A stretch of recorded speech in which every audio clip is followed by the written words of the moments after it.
the development of full artificial intelligence would spell the end of the human race.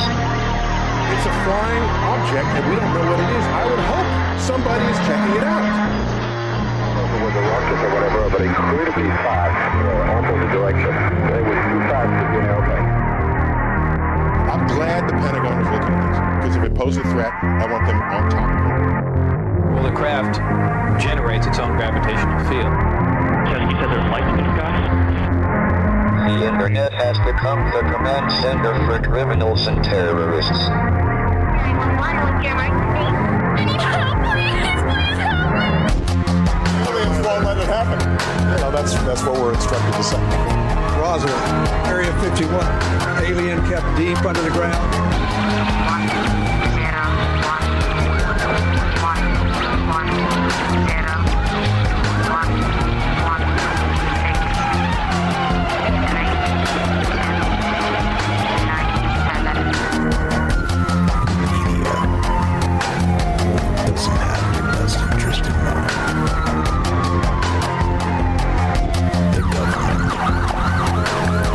Self-serving.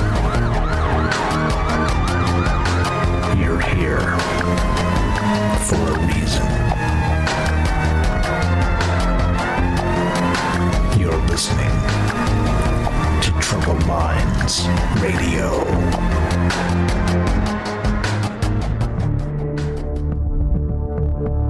Broadcasting live from a secret bunker just off the extraterrestrial highway.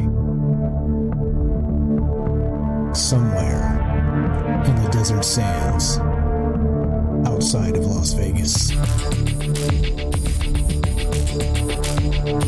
From somewhere in space-time, loosely labeled Generation X on planet Earth.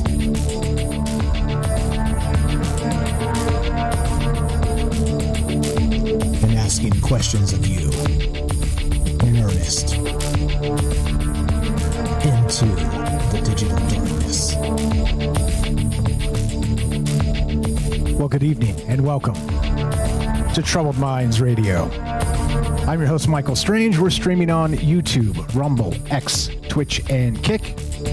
We are broadcasting live on the Troubled Minds Radio Network. That's KUAP Digital Broadcasting, and of course, 88.4 FM, Auckland, New Zealand. Tonight, we're taking your calls as we go deep. Now, it's interesting. Some parallels that happen in science also mirror the ancient ways. And I sniffed one out tonight. And not only that, not like you think, it's not an AI concoction. I was just kind of going through some information and going through my notes, and as I like to do, make parallels to things, the past, the present, the future, as I always say, and see what we're missing. And it seems as if maybe science is validating some of those things that have been known forever. Now, which asks a lot of, dare I suggest, unsettling questions, as I always say. And yeah, right. Viking Lloyd was shout out, says Eve was a female clone of Adam. How you doing, buddy? Yeah, I mean, okay. So the show tonight is about clones. All right. We're going to just there you go. Kicked it off. Thanks for Viking Lloyd kicking it off there. And the deal is this, right? All the links are in the description. The science is fascinating as hell. And I've been sitting on this one for maybe a couple of weeks now, not sure what to do with it, because it's clearly an unbelievable thing. This new scientific breakthrough where, we're cloning generations of mice. I'll tell you all about it in just a second here. But I came across a striking parallel to not just, let's say, the past, the present, and the future, but maybe, just maybe, that there's an inkling of the past that recognized science in some way, or through intuition. They sort of had that intuitive effect on things that would become true thousands of years later. Or did they know entirely? Anyway, so quit teasing the thing, Mike. Just talk about it. So here's the deal, right? This is on futurism.com. I encourage you to read these articles in full because they are very good, chock full of information. We've got the real paper up as well, which came from Nature. I'm going to just read it. I'm going to read some of this because this is important to get this right. Here we go. Here's the cautionary tale you didn't know you needed. Cloning the same mouse in perpetuity will produce horrific affronts to mammalian biology. Who knew? A team of researchers in Japan discovered this firsthand. In a stunning experiment lasting 2 decades, decades, they cloned a female mouse and then cloned its clones for 58 successive generations. But over 1,200 clones later, the experiment stopped because by the last generation, the mice kept dying immediately after being born, despite displaying no outward physical abnormalities. The findings published in a new study in the journal Nature Communications, as I said, suggest there's a hard limit to duplicating mammals. And to scientists hoping for infinite cloning, this came as a major letdown. Now, yeah, let's do a little Game of Thrones. It is known, Khaleesi. Like, this is something that goes back to the ancient ways. And I'll make the case tonight that maybe, just maybe, encoded in the past is this knowledge of this exact thing. Now, why? Why would they know this? Hell if I know. Once again, ancient astronaut theorists say yes. And you know me, I'm on those types of theories. I'm not even sure which parts I believe and which parts I think are nonsense. But you get the idea. Well, at least if you don't, you will. As usual, we're taking your calls if you want to be part of the conversation tonight. The number to dial is, of course, 702-857-6939. Please do that if you're interested, because this is a wild one. Now, think of it this way. So I'm calling this Generation 58, the end of the clone, for very obvious reasons. Okay, duh. I just told you why. There's the paper came out. The 58th generation just cannot survive. It's weird, right? Okay, now also read the write-up, because the write-up lays all of this out perfectly, okay? And so as I was sniffing around, I'm like, okay, so 58 generations, thinking in terms of ancient wisdom, what do we know about the number 58? And I was like, I wonder how many dynasties there were in ancient Egypt, right? And so I'm counting them and kind of doing the cataloging and, cross-referencing sources and things. And then it dawned on me that clearly, it's going to be a contentious space. Okay, so how would you know if it wasn't written directly in stone? Okay, well, as luck would have it, and I'm kind of doing this backwards, but I don't think it matters too much. In Saqqara, on the Saqqara tablet, yeah, wouldn't you know it, also known as the Saqqara King's List, is an ancient stone engraving surviving from the Ramses period of Egypt, which was Ramses the Great. It was found in 1861 in Saqqara in the tomb of Juneroi, Tjuneroi, and a chief lector priest, an official. The inscription lists in stone 58 kings, culminating in Ramses the Great, Ramses the Second. Okay. Now, again, all these links are in the description. Please check it out. Wild stuff, right? There you go. They carved it in stone for us. Exactly right. Okay. Now let me read this. Now this is, there's a lot here. This is a mouthful, and I'm going to get through this, but the bizarre part, there's a lot of bizarre parts actually, because like I said, once you start to spot a pattern, you start to wonder, okay, so is this just random noise? As I always say, when you're talking narrative building, when you're talking ideas, when you're talking, possibilities, the possibility exists that it's not also. Okay. So, and we are a sort of pattern recognition experts, as I always say. It's really one of our superpowers as people. Okay. Let me find my notes. 1 second here. Okay. Yeah. Okay. That looks good. We'll just do this. Okay. So now, did the ancients, no.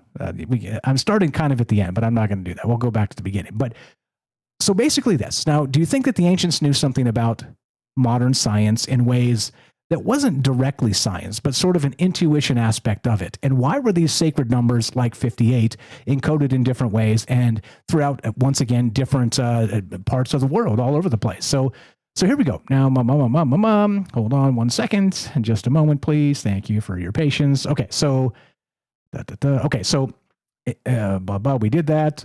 They cloned a single female mouse, yada, yada. Okay, so, okay. Whatever. I'm going to just throw the notes out and kind of riff this for a minute until I can get back to it. But basically, look, the question really becomes many things. Do you think that the ancients knew things about science that they could not comprehend directly? And so they encoded them in stone, or they encoded them in stories or myths and legends. And look, you know me, one of the things I love most about Troubled Minds and about these ideas and, the Always Sunny in Philadelphia, making connections, sort of that trope or that archetype of the pattern seeker and the pattern finder, is that it's all based on storytelling. It's all based on the narratives at the backbone of everything. And in this particular case, we have a striking one from the past to the present and into the future. And there's some striking parallels in fiction as well. So we'll get to all that tonight. And that's the question to start. Do you think that when you find a pattern like this that makes some sense, do you think that there's something to it? Or are we fooling ourselves? And look, I know the answer to the question personally, but that's not what this is about. I mean, the answer is both, of course. It could be both. But that's not what this is about. It's about how deep does this go? How much do you think our ancient ancestors did know? And are these things we spot in the modern time merely coincidence? And I have never heard this theory ever anywhere else. This is mine and solely mine. My own, my precious. So if this blows up and goes everywhere else, you know where this started. Nobody's talked about this yet because this is a brand new scientific thing that happened within the last couple of weeks. So, give the conspiracy theorists time and they'll do this. Anyway, we are taking your calls if you want to be part of the conversation tonight. I'm going to fill this in. We're going to get to Stargate SG-1, which fits heavily into this if you're familiar with that series. We're going to get to not just the ancient Egypt, the list of the kings, but also other Egyptian matches that fit into this 58 cycle, other places the world over where it may surprise you that this number 58 comes up a lot. And even in some ghost spaces. I'll tell you about that as we go. But anyway, one more time, 702-857-6939. I'd love to hear your take on this as we go. And you know me, time to throw out all the disclaimers. There's no truth to be found here. This is just ideas. This is just people talking about these things, history, storytelling, all the rest of it, and maybe spotting some patterns that may or may not make any sense. As usual, you decide, okay? And we're talking clones tonight, and of course, this Generation 58, the end of the clone itself, which is weird. It seems very specific, right? I don't know. Well, not mathematically specific, like a base 10 or something, but just something weird. Something weird about the number 58. And I don't know. That's it. Let me get a quick word from our sponsor. In this case, that'll be Human Inspiration. Don't go anywhere. More Troubled Minds coming up in just one moment. We will be right back if I can find the button. There we go. Be right back. In a world increasingly shaped by AI, human inspiration remains the beating heart of creativity.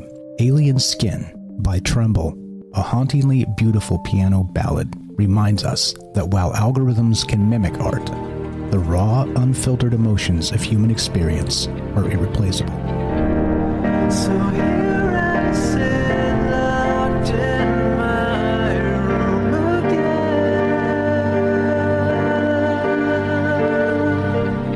Written and composed by Jesse Ian in collaboration with Todd Smith, this progressive masterpiece delves into the depths of internalized grief and the silent toll of artistic compromise. As AI reshapes our reality, Alien Skin stands as a testament to the timeless power of human emotion and the complex beauty that only true artists can evoke. Experience the haunting beauty of Alien Skin by Tremble and support human inspiration. Available now on iTunes. Welcome back to Troubled Minds. I'm Michael Strange. Let us continue, shall we? Now, back to this list, the Saqqara King's List, okay? So this tablet, carved during the reign of Ramses II, as I said, around 1250 BCE, lists exactly 58 pharaohs in 2 rows of 29. You can see a depiction of it above there, running backwards from Ramses II to Adjib, ADJIB, of the First Dynasty. It was found not in a temple, but in the private tomb in an overseer of works named Chunery, or Chenry, like I said, TJUNERY. Click the things to dig into this a little deeper. In the Saqqara necropolis. Now, it was a funerary document, all right? A man about to die carved these 58 names of kings into his tomb wall because he believed that linking himself to the royal succession would guarantee his passage to the afterlife. Maybe. These are the things we don't know about why people wrote things in stone. But it is interesting, and beyond that, this correlation of the number 58, the definitive king's list here actually has 58 pharaohs, okay? And don't forget that the ancient Egyptians and the pharaonic lines were notorious for inbreeding. Okay, they would marry their sisters to keep the bloodline pure. Okay, so we've got a couple things happening right off the bat that make you go, wait a minute now. So we're talking genetic diversity as the downfall of everything. But then we also have this other aspect where the king's list that has made its way into from all the way to Ramses the Great, probably arguably the most famous pharaoh of them all, from him to the beginning, is exactly 58, almost as if he was, I don't know, a recognition point in this, or maybe just a coincidental pattern of the universe. I don't know. Anyway, so yada, yada, blah, blah, blah. So the list, so exactly 58. The list is deliberately curated, of course. It omits the heretic pharaohs, Akhenaten, King Tut, these ones we've talked about in the past that are the ones who were not polytheistic. They were worshiping Ra, okay, the sun god. Anyway, so which makes the number even more resonant. 58 generations to the approved bloodline, carved as a talisman against death by a man who believed the chain itself had some level of protective power. 58, okay? Back to where we started here. Now the mice, like I said, 58 generations of this, and the 58th generation is born, looks fine, of a clone of a clone of a clone of a clone. And the other interesting thing too, as part of this, if you read the scientific paper and some of the information that came out of this study, is that eventually the actual female, the sacred feminine itself, is erased in the clones. Even though they started with the female mouse and did the clone over the clone over the clone over the clone, eventually it lost an entire chromosome and they were all male at some point, or at least had lost the feminine trait of female, femalality, whatever, the feminine trait, okay, gone, completely wiped through these clones, through the cloning process, and it never came back. Super weird. Okay, so that's where we start, and there's a ton of things here that we'll get to, and like I said, not just the 58 kings written in stone, dating to Ramses the Great, but also there's other Egyptian links, and there's other links the world over, which we'll talk about as we go. Don't want to make you guys wait too long. Thanks for being patient, James. 702-857-6939. Is that correct? I think that's right. 857-6939. That's the number to call. Let's go to James in Michigan. Thanks for being patient, my man. I know you read the write-up because you're Johnny on the spot. Welcome to the thing. What's going on here? There's so much to this. Take it wherever you like. How you doing tonight? I'm okay. Glad to be here. And yeah, this is an amazing idea. This goes back to, I think, something we've talked about before in previous shows. This idea that cloning, it basically, to me anyway, and I've heard this from a lot of people too, the idea that you may be able to clone a physical self, but then to clone the consciousness or the soul or spirit or whatever you want to call that I don't know, that other energy, that other thing that we can't, that science has not been able to define yet, technically. It doesn't transfer from original to clone, it seems. And to me, this study seems to prove that if you keep on doing that process, even if, let's say, somehow some of that, whatever that is, does get transferred, if you keep on doing that, I think you're going to have less and less of that original in the clones as you go forward. Not just physically, again, but just metaphysically, spiritually, consciousness, again, however you want to label all that. It's just not there anymore. The more and more clones you make of clones, especially, I would think. Yeah, which is the opposite here. So we're talking in that metaphysical aspect. It is sort of the idea of a soul, right? So the 58th generation of these mice, they live one day and then they die. Nobody knows why. It is still undetermined. Cause of death, everybody shrugs. It just happened. It's like the essence or the soul or whatever that is, whatever that metaphysical aspect is, it actually seems to contract to a certain point where they can no longer survive, which is bizarre because science would suggest otherwise, that you could just continually and forever make these clones. It's a weird spot, isn't it? It is, and to me that suggests some kind of, again, otherness. It has many labels. The sort of afterlife, origin point, the source, other things. To me, this suggests that whatever this cloning is, it does not involve that. It's not coming from that directly. And I really, I'm looking forward to when you get into the Stargate stuff, because I barely got into that series before I ended up not kind of getting distracted and got into other things. But I remember bits and pieces of that, and so I'm interested to see what connections are to that. But Yeah, and then this 58 thing is also fascinating because numbers, again, it's weird because numbers, they can be made to be everything or nothing. Because I was thinking about this 58, is if you go 5 plus 8, that's 13, which is supposedly a good or bad number depending on who you talk to. But then if you go 1 plus 3, well, that's just 4. And there's all kinds of meanings to that too. So, but it's fascinating that there might be this pattern here that you describe that connects that as well. Yeah, exactly. And so here's another thing I want to point out too as part of this. So not only are we talking ancient Egypt, as usual, you can look the world over and find, a pattern like 7 or something, or 3. Like this is very, very common. That no matter where you go, anywhere in the world, however deep you want, whether it's several hundred years back or whether it's several thousand years back, there were people. Our ancestors were revering these numbers for different reasons. Okay, and again, some of the pantheons mirror this, maybe the 9 or the 7 or the 3. We've talked about all of this ad nauseum in the past.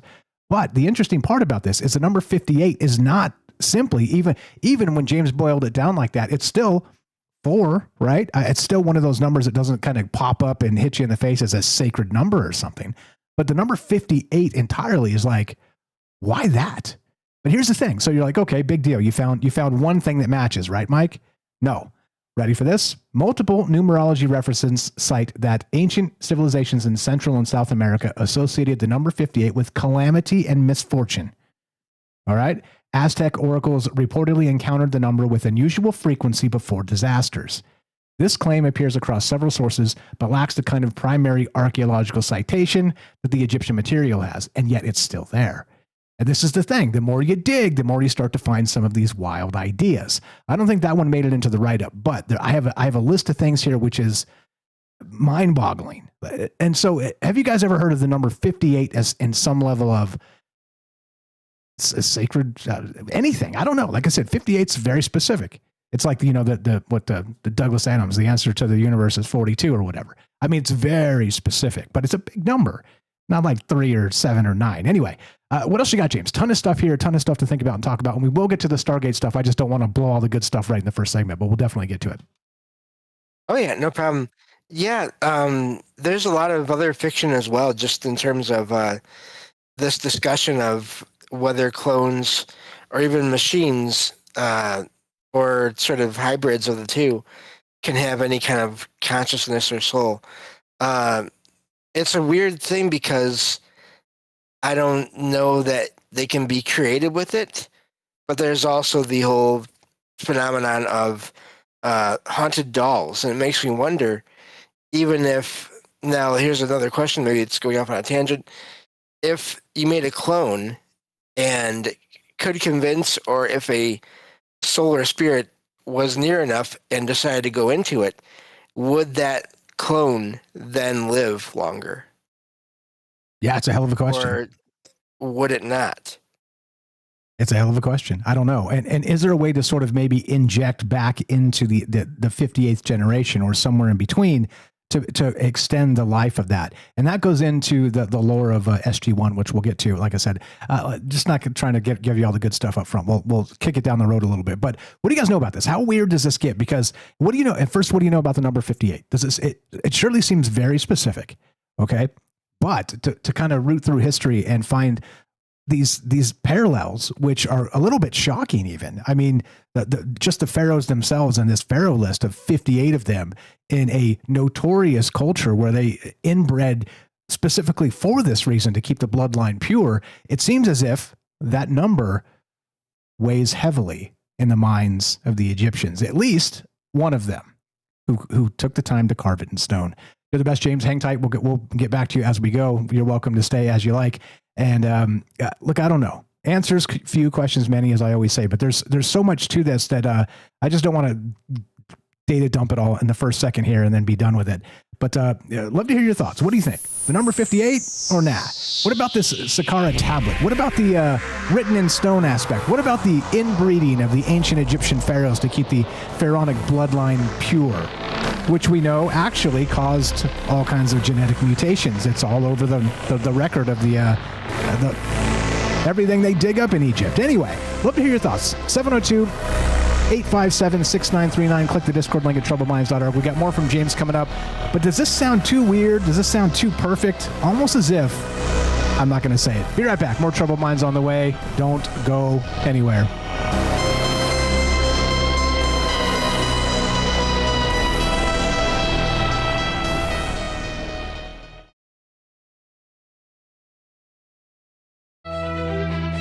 You're tuning into Troubled Minds, the show where mystery knows no bounds.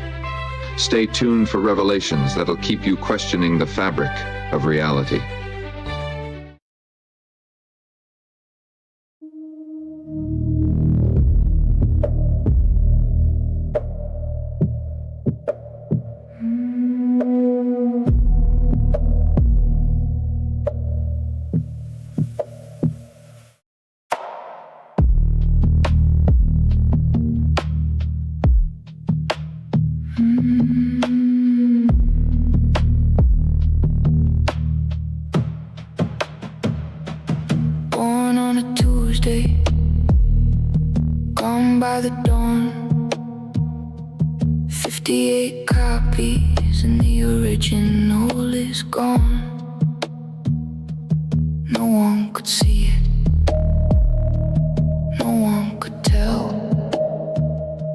Ratchet was turning underneath the shell.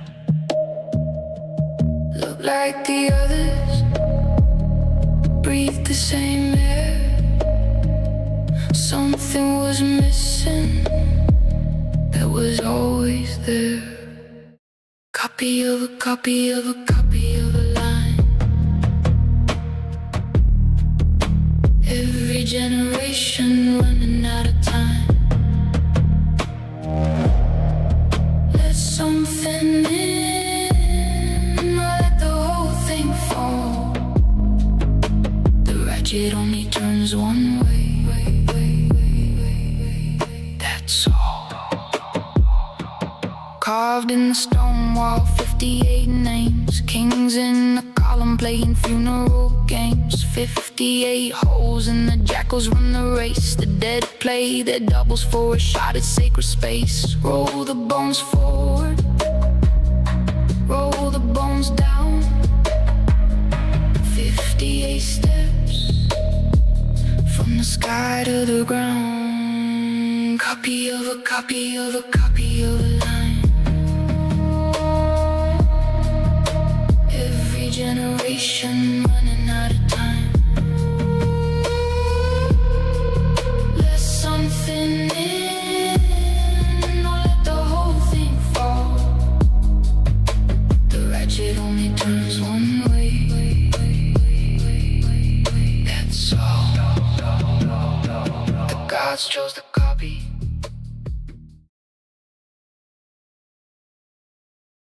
Okay, that song will be in the Discord after the show if you're interested. It is pretty good.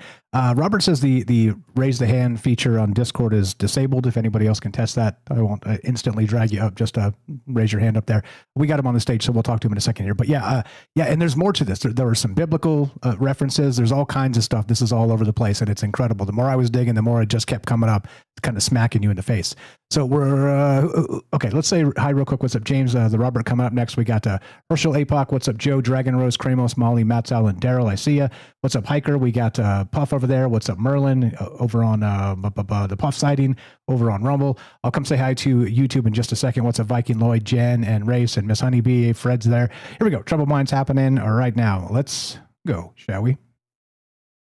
Find the button. There it is.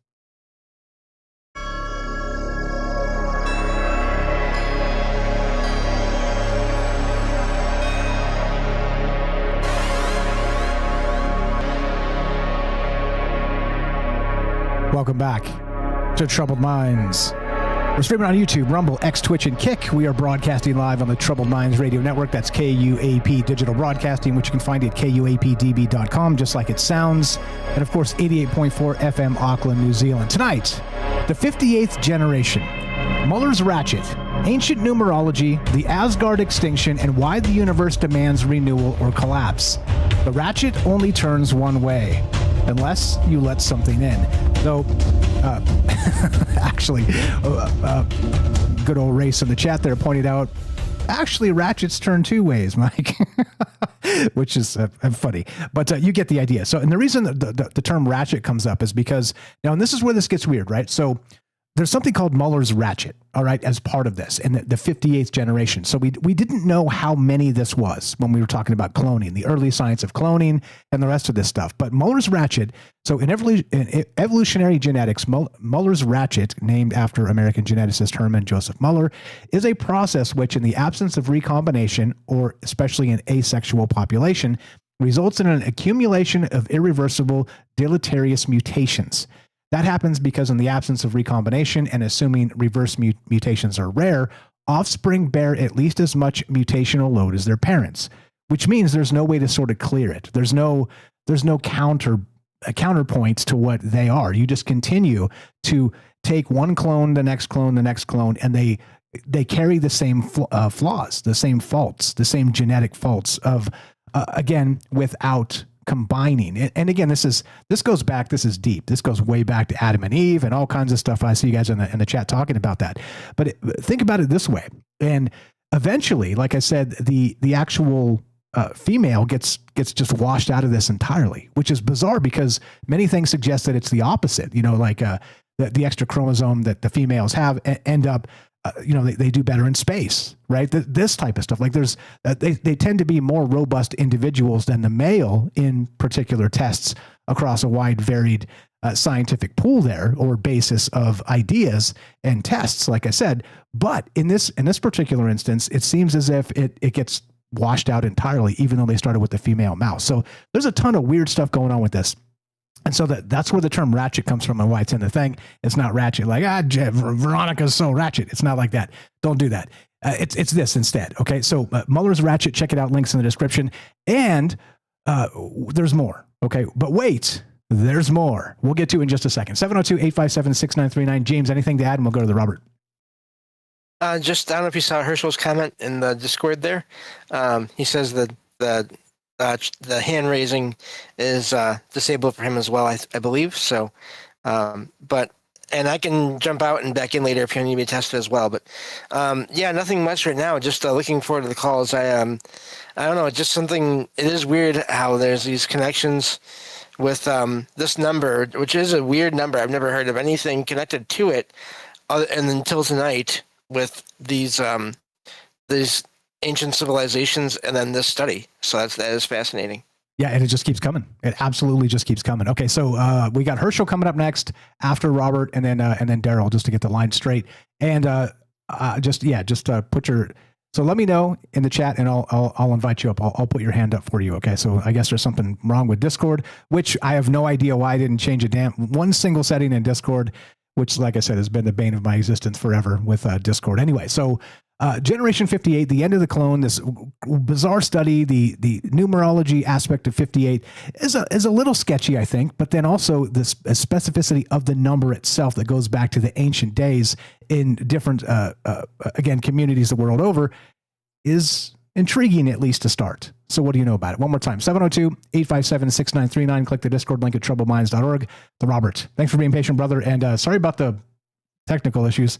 It seems like we deal with a new one every single night doing with another thing. But anyway, it looks like we're past it. We're through it. It works.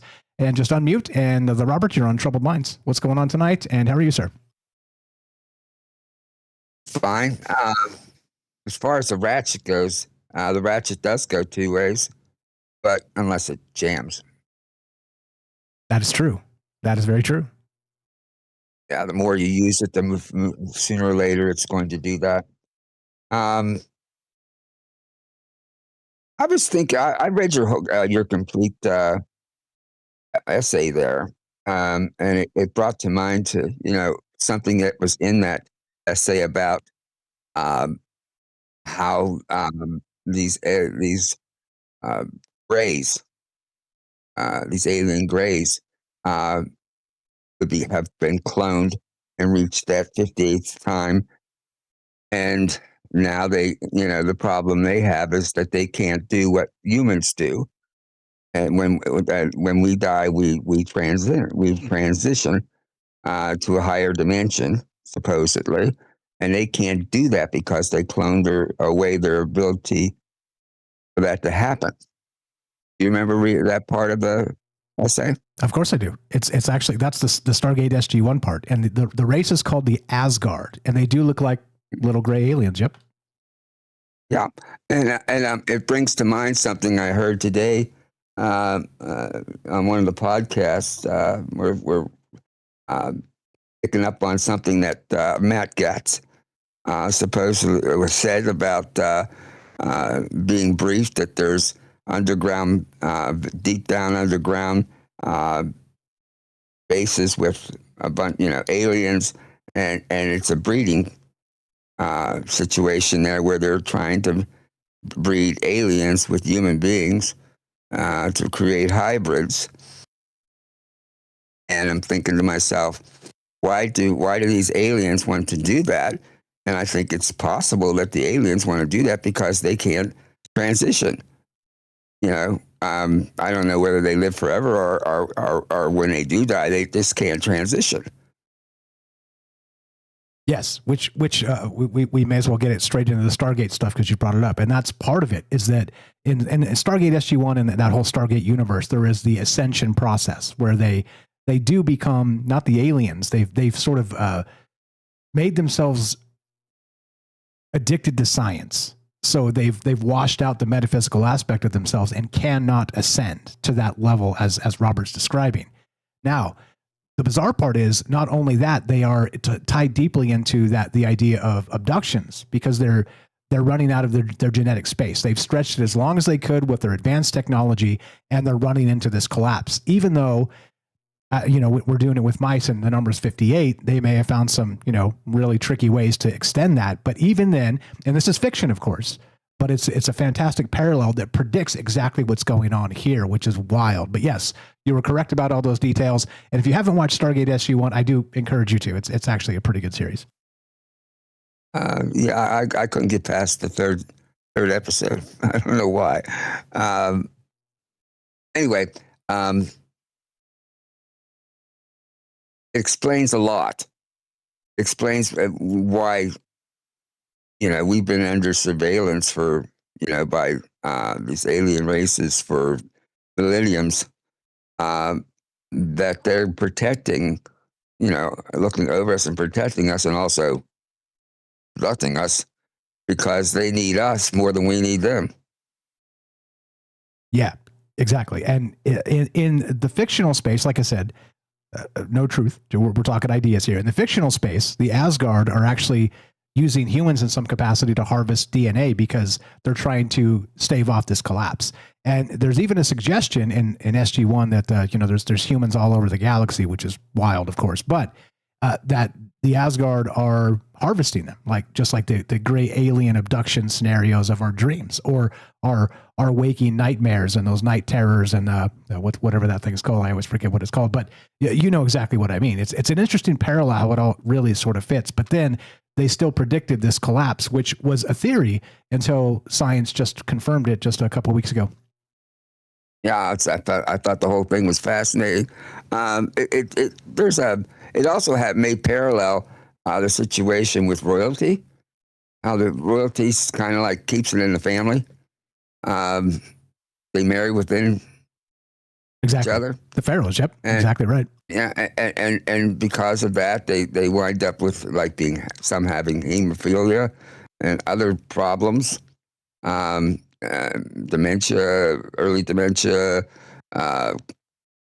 going insane like George III.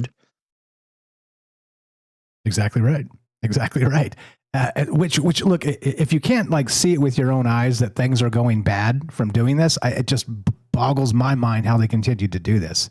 I mean, not only is it icky, I think we're supposed to have the Marty McFly effect, when he time traveled and then his mom kissed him and she was like, ew, it's like I'm kissing my brother, right? Even though she had a massive crush on him at the time.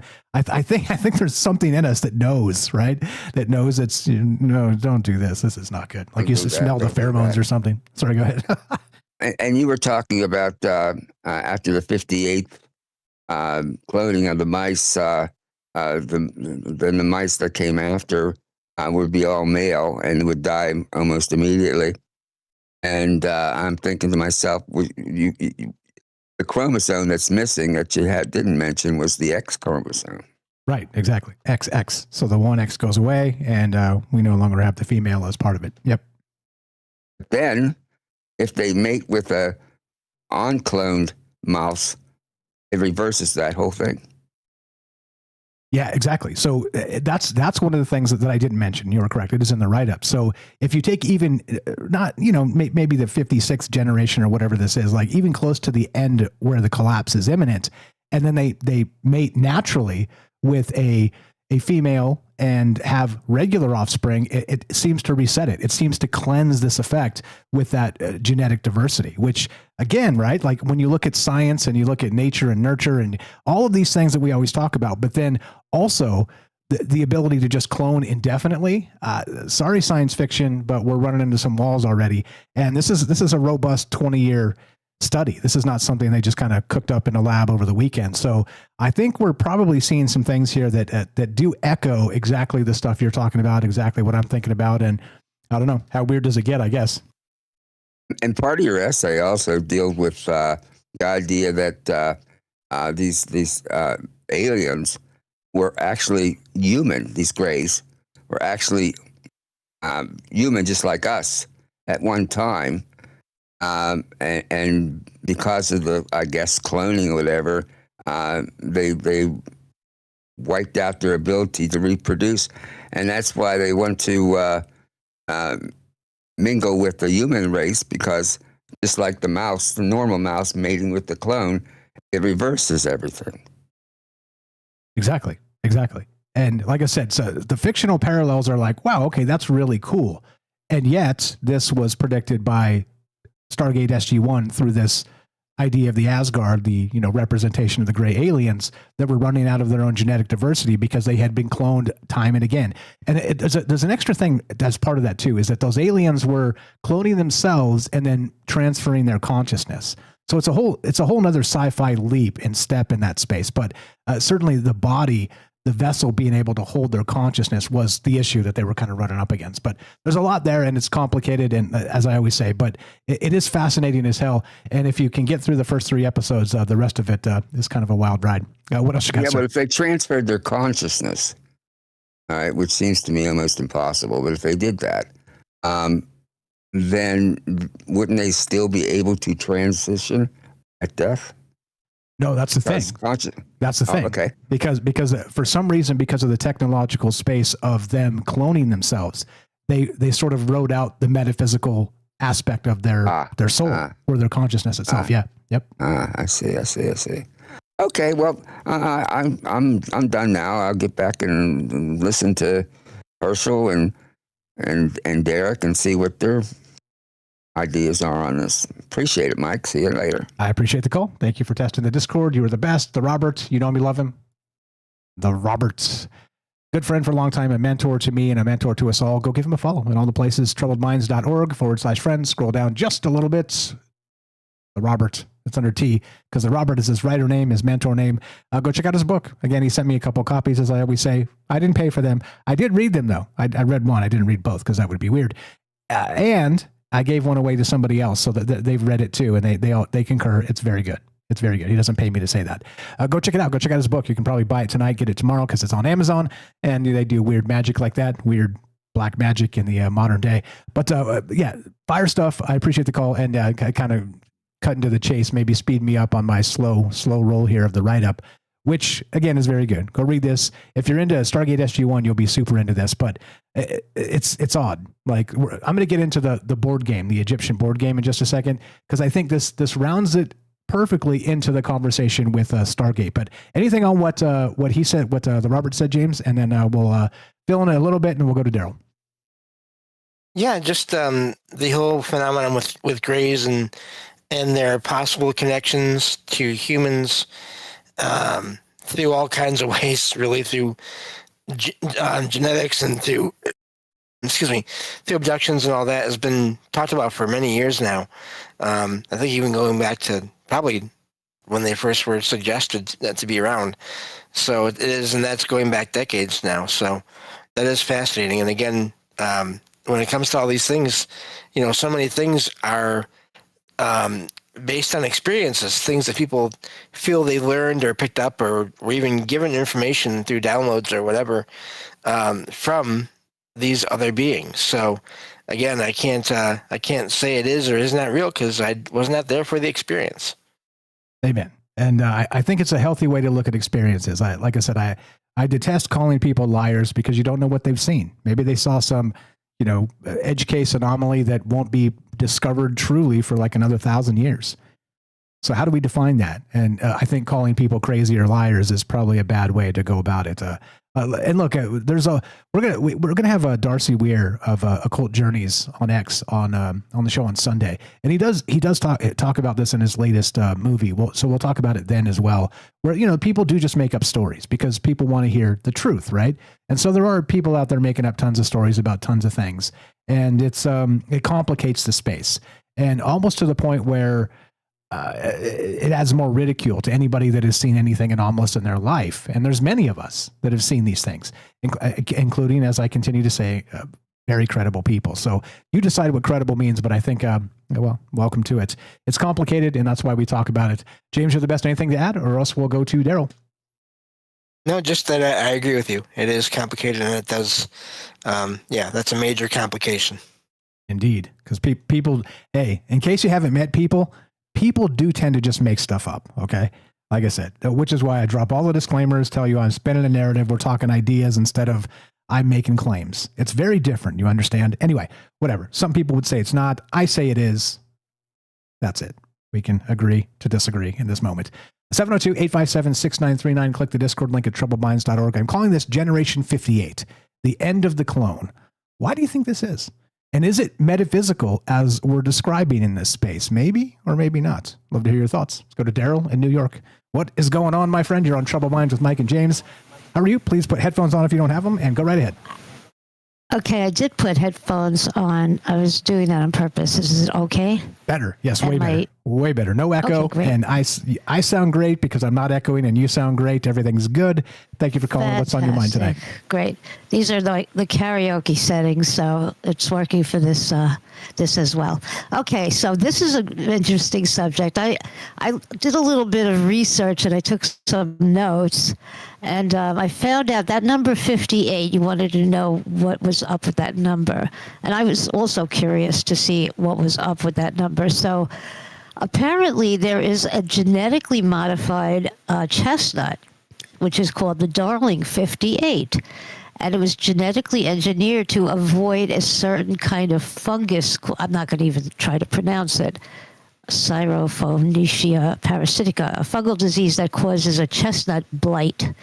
So this is a transgenic tree, and it was, engineered by inserting genetic material. So this was modified. This is not a clone, but it's the number 58. Also, there's a health condition. There's a couple of them that are also using gene identification 58, IECN2.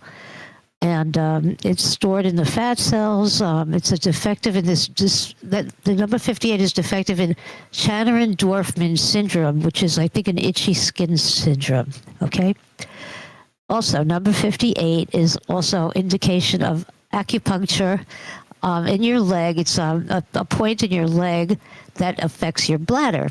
It's a meridian point for acupuncture, as well as an angel spiritually, number 58. It's a manifestation number, and it's an angel focused on creating abundance and success in all areas of your life. Positive energy, you could look that up. It's whatever.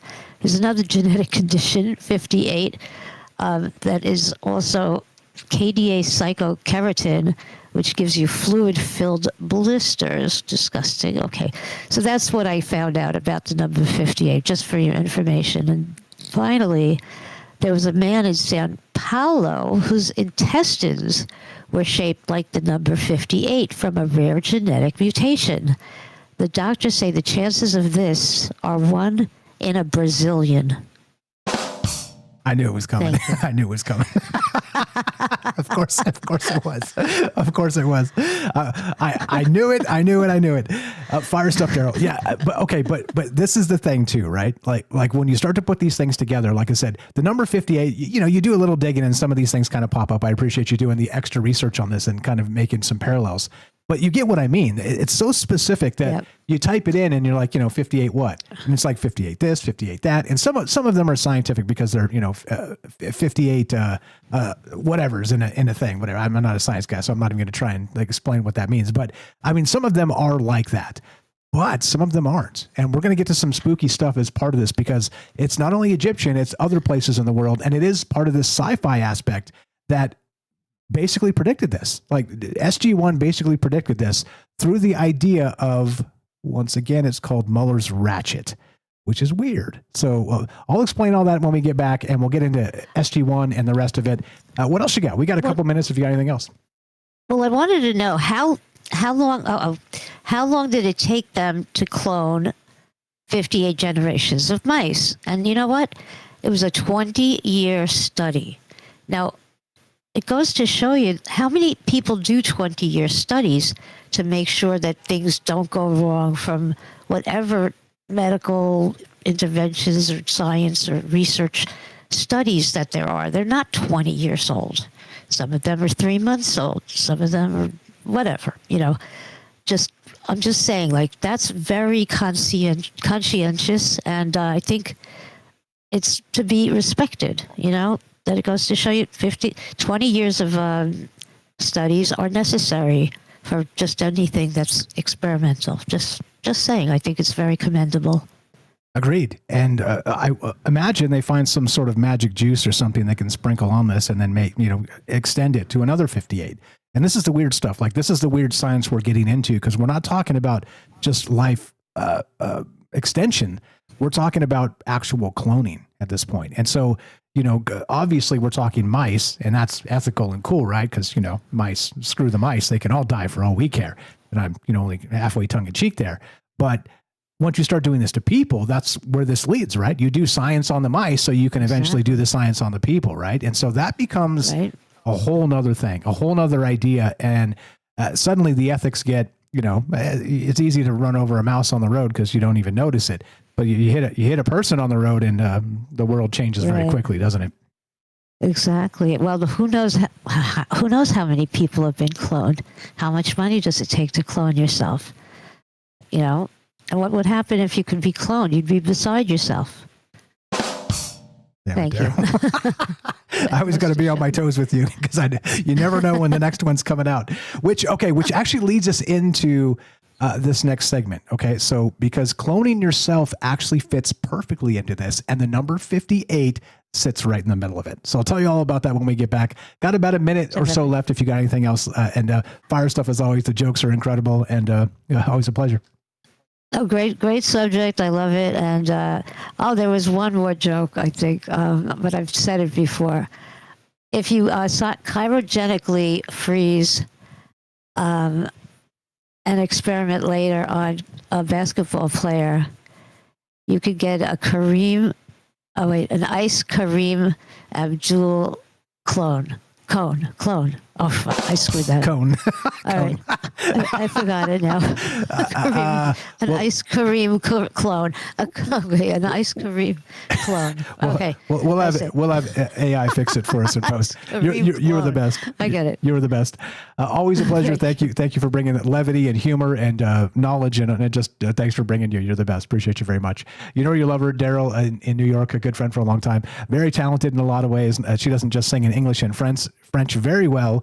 She's also the cosmic comic of Troubled Minds. Shout out hiker emoji over there. I think, did you coin that term? Was that sweets? Was that, I don't know. I think a collaboration there, but please go give Daryl a follow. troubledminds.org/friends. Scroll down. I'm going to say it again. It is alphabetical. Scroll down, follow Daryl right there. Go check out her YouTube channel. You can find her singing in, again, different languages, but also she's got some paranormal stuff there, and just go support our friends. That's what this is about. And appreciate it very much. Always giving me a chuckle and keeping me on my toes for the drum roll. James, about 20-30 seconds if you got anything. Otherwise, we'll go to a break. No, just a great call so far as always, and looking forward to the rest and those the other things that you have to talk about still. Indeed, they're coming. I promise you they're coming. So this is going to get more weird. So if you've been following thus far, we're talking the number 58. But not just 58 in general. We're talking 58 generations of cloning before it goes sour. What does that mean, and how weird does it get? 702-857-6939. Click the Discord link at troubledminds.org. More on the way. We get more from James. Your calls as well. Don't go anywhere. Be right back.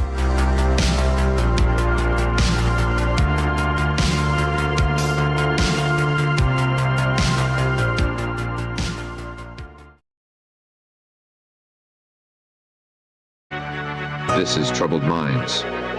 Your host, Michael Strange, the master of the mysterious, is here to guide you through the shadows of the unexplained.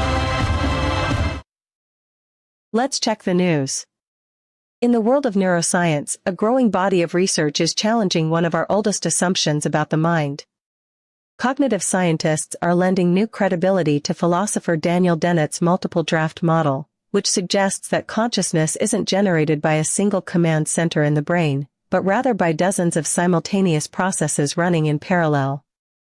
The familiar sense that there is a unified self sorting through our thoughts, what Dennett calls the Cartesian theater, may be little more than a convincing illusion. The implications are profound. What we experience as identity and free thought may be the brain's best editorial summary of a much messier, decentralized story. Turning to the technology sector, OpenAI has acquired a Silicon Valley media outlet known as a daily business livestream popular among AI researchers and tech insiders. The purchase price was not disclosed, though the show reportedly generated $5 million in ad revenue last year and was tracking toward $30 million in 2026. The move comes as OpenAI faces mounting public backlash, including a growing Quit GPT movement and increased scrutiny following a deal with the Department of Defense. Company leadership framed the acquisition not as a revenue play, but as part of a broader strategy to shape public conversation around artificial intelligence. And finally, from the outer edges of cosmology, astronomers have identified yet another galaxy that appears to exist without dark matter, a discovery that continues to unsettle foundational assumptions about how the universe is structured. The galaxy is the latest in a string of so-called ultra-diffuse galaxies studied by a team at Yale University. These findings build on earlier work that first demonstrated dark matter can be physically separated from normal matter, dealing a serious blow to a competing theory known as modified Newtonian dynamics. Scientists are now looking closely at a controversial explanation called the bullet dwarf collision scenario, which may account for how these ghostly, dark matter-free galaxies came to be. Thanks for listening to the Troubled Minds Radio Network. Indeed. Thank you to Microsoft Mira, or whoever that is. I don't know. I haven't named her yet, but great job reading the news. Thank you very much for that. Yeah, look, great stuff. I appreciate the calls from everybody. Hilarious as always, Daryl. You were the best. The Robert also adds, thank you for the call as well, my man. He says, over on Rumble, thank you for the generous donation as well. He says, what about lab-grown meat? Isn't that a form of cloning? What happens to the 58th steak? That's a good question. I would say it goes on the barbecue, but don't ask me. That sounds sick. What's going on? Hope you guys are well tonight. What's up, Jen in the chat? Lighting it on fire per usual. Kramos, I see you there. What's up, Race? With the jokes, the other jokester of Troubled Minds. How you guys doing? Sylvain, Kramos, Ioxy. Hello, good evening. La Mosfina has arrived with her actual account. Good evening, guys. Yep. Great stuff. I appreciate you guys being nice to each other. Like I always say, it does mean a lot to me that we can be here and agree and disagree and not just go after each other's throats like the whole rest of the world. What's up, Poncho Zorch? How you doing? Says just saying hi. Got to go to bed. Appreciate that. What's up? Thanks for popping in. Thanks for listening. Who else? Who did I miss? What's up? That was La Mosfina the other way. We got Viking Lloyd, Miss Honeybee. I see you guys. Good evening. Good evening. Hello. All right, I'm gonna ratchet this up, and we're gonna go with more synchronicities in terms of the number 58 and how weird this gets. What's up, Joe in Florida? Yep, says it's disabled. So yeah, if you guys just hit me in the chat, just at me and come at me, bro, and at me in the chat and say I want to call on Discord, and I'll put your hand up for you. Okay, there you go. Yeah, evil lab grown meat just makes your mouth on water. Exactly right. What's up over on Rumble? How you guys doing? Appreciate it very much. Ricky was first, actually. What's up, Ricky? How you doing? Anything is possible. Cubs Future is here. What's up, Hiker? I see ya. Good evening, guys. Hello. Lots of great chat over there as well. Lots of great ideas flowing through. That's the point. We got a Puff sighting. What's up, Merlin? I see you guys. What's happening? Hello. Hi. Good evening. If I missed anybody, just say hi. What's up? The Crane Muscles over there as well. Just say hi, and I'll say hi back. Here we go. Trouble Minds happening in just a second here. And this is where we start to layer on the weird synchronicities, additional, that line up with exactly what Daryl was talking about. Okay? Cloning yourself. All right. Here we go. And the number 58. I promised you that's the catch. Here it is. What's up, Chef Pete? Says you. Nothing like fake meat. Yeah, exactly. Here we go. Trouble Minds happening now.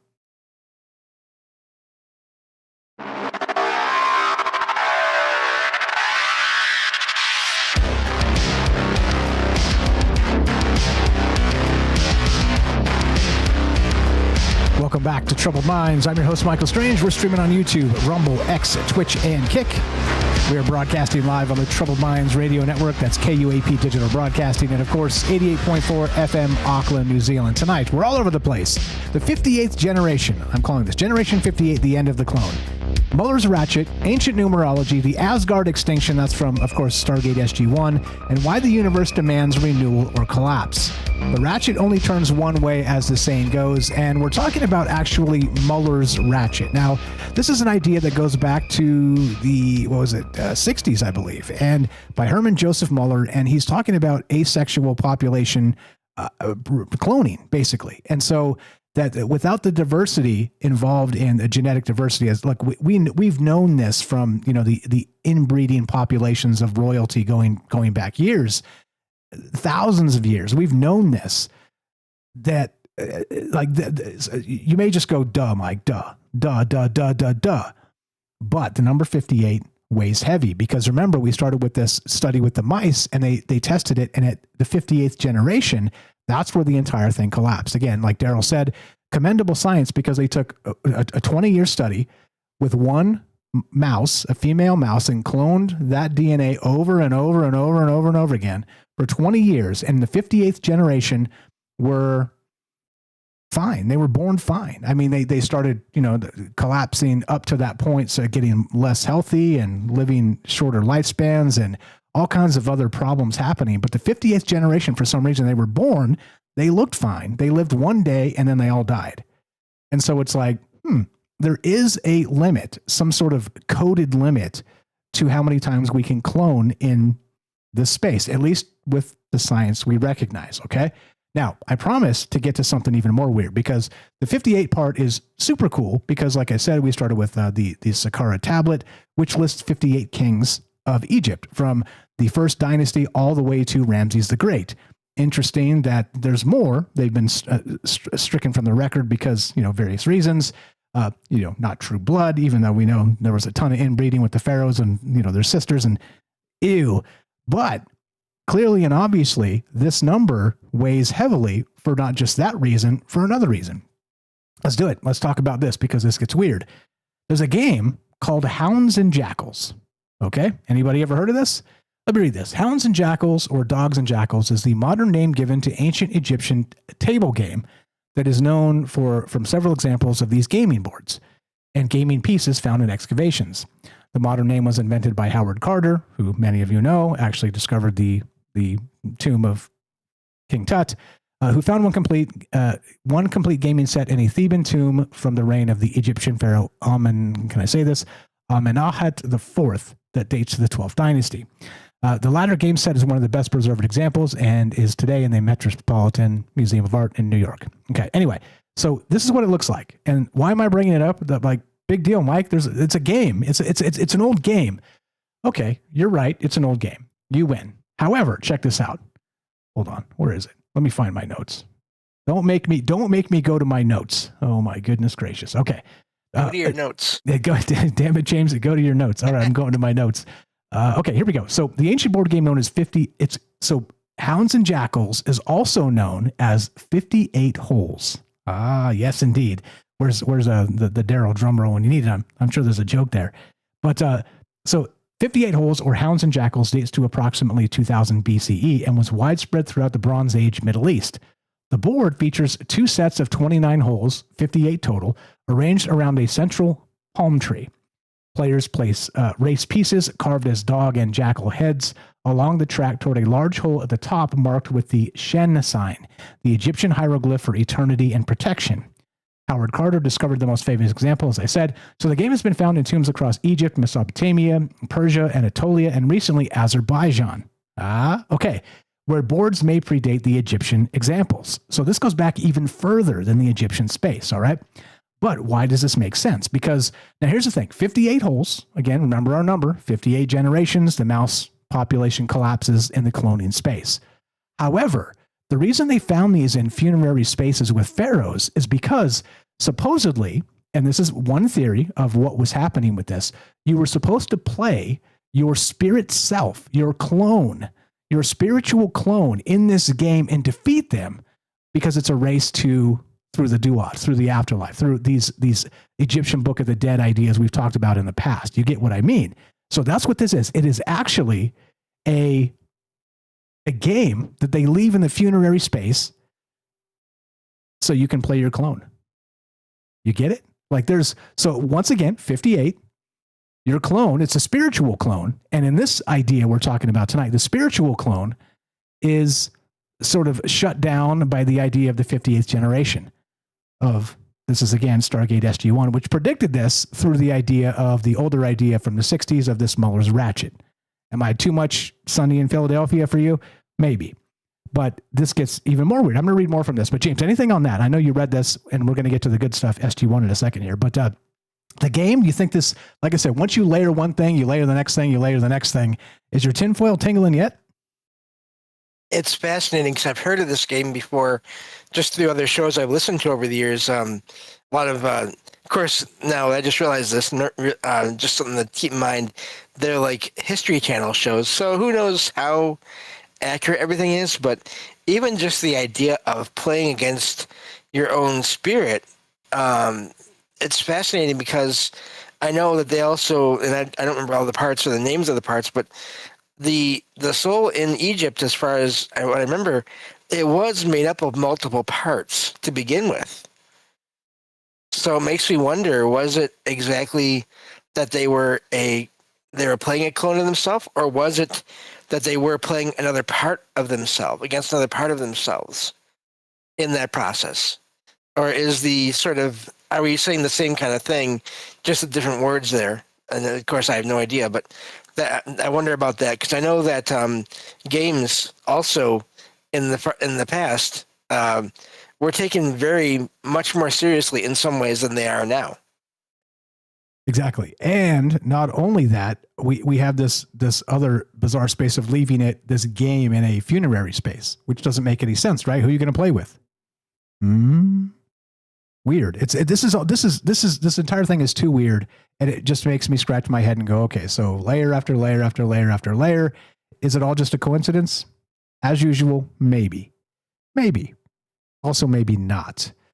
What else on the hounds and jackals? Because people have talked about this, because it is I think even Egyptologists that study this stuff deeply, I've heard them say, and I can't remember the young lady's name.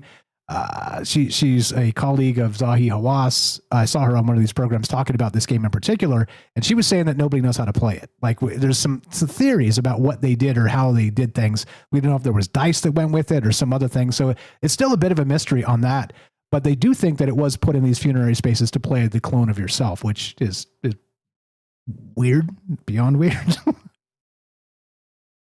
Yeah, and the fact that we don't know, I mean, that just makes it more mysterious. And even, I don't know, I imagine even if we did end up getting any kind of record of a basic way to play it, we don't know how much importance, again, everyone put on that either. But it does make me wonder, yeah, exactly, how were the movements determined on that board? It'd be fascinating if it was luck, because in a way, I mean, obviously we do what we can in our lives, but there's always randomness to it. So it'd be fascinating if there was some randomizing aspect to the game as well. Yes, and actually, what I was going to say till my brain went sideways and took a left turn. Shout out Lily in the chat, the Ka and the Ba of the ancient Egyptians. They believed there were different parts of the soul. So as you described very smartly, very astutely here, that they are playing a different part of themselves. So even sort of maybe their counter archetype that they need to defeat to move into that afterlife space of the Egyptian Book of the Dead. But yeah, that's really what I meant to say. But that other stuff, sorry about that. What else you got? No, I think that's it for now. Just looking forward to the rest of what you have and hopefully some more callers. You got it. You were the best. Appreciate you very much. James Salcido, salcidoparanormal.com, SALSIDO paranormal.com. Check him out. He's not going anywhere, but we'll get back to him momentarily. Appreciate that very much. Now, okay, so here's the thing, right? So the afterlife connection for this particular game, Hounds and Jackals, or the 58th hole, again, think about this. Where's my notes? The afterlife connection is explicit in the scholarship. So the Met Museum's own analysis notes that the game likely represented the journey to the afterworld. And the player who reached the Shen sign had not only won the game, but successfully completed the transition from this life to the next. Even more striking, some texts reference the deceased playing the game against an invisible opponent, as I said, believed to be their own Ka, their soul double. Shout out Lily, shout out James, you guys slaying it.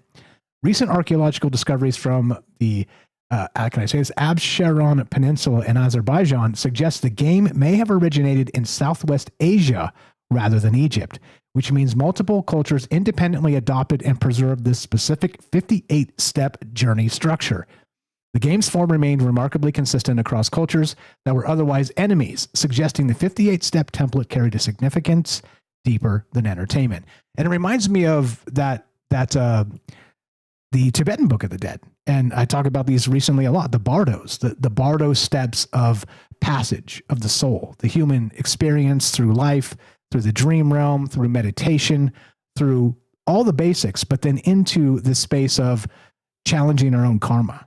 And if you've cleared those blockages, then the passing aspect becomes quite a bit easier because you're not always battling your shadows, which in this particular case becomes particularly apt regarding playing against yourself or a slice of your soul in this game for true passage to the afterlife. You get it? So there's a lot of connections here that are wild. Okay, we'll call it wild. I don't know. I don't know the answers, but I do know that there's a ton of stuff when I was kind of putting this together. It just was one thing after the next thing after the next thing. We already talked about the Mesoamerican Association of this 58-hole game. We did that.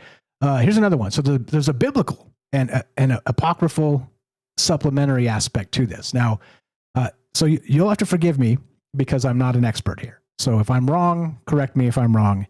But supposedly, apocryphal texts report that the blood of Zechariah, the father of John the Baptist, continued to bubble on the ground for 58 years after his murder between the sanctuary and the altar. Noah's name in Hebrew, gematria, equals 58. That's going to be Nun equals 50, Chet equals 8, and Noah itself means rest. He represents the 10th generation of humans and was the reset point after the corruption of the antediluvian world. The word sanctified, set apart for sacred use, appears in 58 verses of the King James Bible. You start to see, the more you dig, the more these things just kind of are like, whoa, whoa. And so I didn't, you know me, I do AI research, and so I run it through multiple too. So we're not just hallucinating on stuff, like fact check this, to double check, give me sources. And I could put like 75 sources in the links, but it's just too much. You guys will never read them. But if you want sources on this stuff, you let me know because I can dig them up. I've got them. All right. But anyway, so Isaiah 58 is specifically about true worship versus empty ritual, I'm told. Like I said, not an expert here, not my lane of knowledge or understanding. However, there's going to be 58 over and over and over again. Like I said, Hounds and Jackals or the 58th hole. Weird, right? I don't know. Super wild. And now we'll get to Stargate. Anything on Hounds and Jackals, James, that you didn't add? And we'll get into the cloning aspect of the Asgard and Stargate itself. Like I said, now here's the fictional part where this weird thing sort of inverts, and we have a prediction from about 20 years prior to this study being released, around the same time this study was done, when Stargate SG-1 came out and released on TV. Anything to add there? And we'll get into that. Nothing on the Hounds and Jackals. That's just fascinating. But it's amazing how through doing the show and you and everyone else that does research and just knows things from watching things over the years, how often sci-fi predicts things, whether it knows it or not. I always think that's really amazing. And again, goes back to consciousness and where do ideas come from. Exactly right. And the more, as usual, the more you learn about this stuff too, the more I think that Always Sunny in Philadelphia aspect comes up, because you're like the guy, like the meme, like Leo with the beer, and he's snapping his fingers and pointing at the TV, like, oh yeah, that. Like this is just the way it works, right? The pattern recognition expert snaps in. Let me mention Muller's Ratchet too. All these links are in the description, so I described it briefly, poorly, but here you go. So Joseph Muller, 1964, the term ratchet in this Muller's Ratchet was coined by somebody else in 1974. So this theory is from 1964, the term coined in 74. The theory states that in the absence of recombination or sexual genetic mixing, and yes, Joe said it right, so people should be having more sex. Yes, indeed, they should. Deleterious mutations accumulate irreversibly. Each generation's least mutated individuals eventually acquire at least one more bad mutation. And since there is no mechanism to recombine and shed the damage, the population's genetic load ratchets upward until extinction. In the 58th generation, of course. We didn't know it then, but we know it now with this, newly released science. This is called mutational meltdown, and the paper by the scientist Wakayama is the guy who did the paper here in the study over 20 years, is the first time this has been empirically demonstrated in mammals, okay? Which again, it's just a theory. It's one of those things where like, maybe. And we saw some of this too with Dolly the sheep. You remember that? Where they cloned Dolly, and then Dolly had some health problems, and Dolly ended up passing away of like lung condition or something with the lungs. But I think Dolly's sisters ended up living a longer lives, right? So I don't know. It's a weird thing. But anyway, so let's see, what do we got? 58 generations. So generation 58, all pups are born alive, appeared physically normal, died within 1 day, cause of death unknown. There you go. So it seems very specific, right? And like I said, a lot of these echoes kind of clap back into not just the idea of genetic diversity, the number 58. Again, playing yourself for this game for passage into the afterlife. You're the clone of yourself. It's just too weird. Like I said, this is just too weird. The more you look at this, but the invisible wall part is what makes this go, okay, so what's happening here? So this is the uncanny detail that makes the whole thing pop, or should. The 58th generation mice looked fine, entirely fine. No visible abnormalities. They were born, they breathed, they appeared to be normal mice. And then they just died. Something beneath the surface accumulated past the point of no return. It killed them without leaving a mark. The body could not articulate what was wrong in that space. And we couldn't decide it with science either. They just died. They stopped breathing, and that was that. Why, though? What causes this final collapse, and why the number 58, and how weird does this get? Which leads us, of course, to, you want to get weird? Let's get weird. 58 holes, hounds and jackals, got it covered. Now let's go to Stargate SG-1. Thank you, Robert, for bringing this up, and thank you for reading the Substack. Like I said, it's very good. If you'd rather just read that and get a straight download of what this information is, it's probably better for you. But the reason we do this is to talk to each other, so, Anyway, so the Asgard, and this is completely fictional. In this point right now, we're completely dipping off the scientific trace, and we're going a fictional series, just so everybody knows. The Asgard are a humanoid race and had once assumed the personae of beneficent protective gods on many worlds and assumed the role of protectors of the Milky Way galaxy. And they would appear to people as gods. Thor is one of them, actually, and different names. They appear as different names in the Norse pantheon on Earth. Not to do too many spoilers, but their physical form changed gradually when they began to use scientific means to artificially extend their lifespans. They gifted all their knowledge and technology to the Tari, which were the humans, of course, that's what they called them, before the Ida Asgard committed mass I'm not going to say the word, due to the failed attempts to repair the genetic degradation caused by continuous recloning, and unwilling to allow their technology to be plundered by other races. Now remember, this is a 20-year-old series, talking about cloning and the ends of cloning, and thinking it through this lens of, I would assume that the writers of this had heard of this idea of Muller's Ratchet, or maybe they hadn't. Maybe it's just, again, hard-coded into us somehow through some ephemeral knowledge where we just know. It is known, Khaleesi. We just know these things. And maybe that's why this number 58 seems to, especially in that synchromistic space that we're talking about tonight, and how all this might look or might not come together. You decide. I just, like I said, I found it. I was sitting on this article for a couple weeks. The number 58 kind of dawned on me for a couple things, and here we are. So, okay, so back to this. Now, the Asgard, so that was their thing, okay? So they gifted all their knowledge, blah, blah, blah. So, however, a rogue group known as the Vanir were still alive in the Pegasus galaxy. I haven't watched Pegasus and that one, so I'm not going to do that because I don't know anything about it, and I don't want to do more spoilers for the people that haven't seen it yet. But the point is, in this cloning space of actual Stargate SG-1 and these gray aliens called the Asgard, again, fiction, everybody relax. It's the cloning is a process from which the result is an organism whose genetic information is identical to that of the parent organism from which it was created. The primary problem caused by cloning is every subsequent copy becomes less and less precise. Like a copy of a copy of a copy will tend to lose the original's high definition qualities. So too does the clone of a clone of a clone. Okay. And this is from a 20-something-year-old series, right? When did this release? I don't know. I can't remember. Around a similar time when this study began.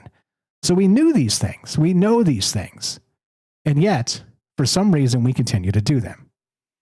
It's weird. All this is very weird. James, anything on Stargate? Because this is where this gets fascinating in the mirror of the gray alien, right? The modern archetype of that gray alien as a maybe biomechanical entity, or maybe a cloned entity in this case. I don't know. Tons of stuff to get into, tons of stuff to talk about. What else you got? Yeah, the gray thing is always fascinating to me because I've heard them described and as being clones or as being sort of biomechanical entities. I've heard of their eyes, the black part of their eyes being more of a part of like a suit where there is an actual eye beneath it. You just normally don't see it. So there's all these things. And again, it is fascinating when these things come into and out of and go back and forth between fictional shows, fictional stories, not just shows, but fiction, and then reported encounters, because these encounters, they don't just, they've never really stopped when it comes to all this. And I have a hard time believing that everyone that now has these encounters automatically was reading or looking into the topic of aliens or whatever before they had their experience. In so many cases here, I had no interest in any of this stuff. And then this event happened, and I found out afterward. So I know I'm not commenting much on the Stargate aspect, but that's mainly because I don't know much about it.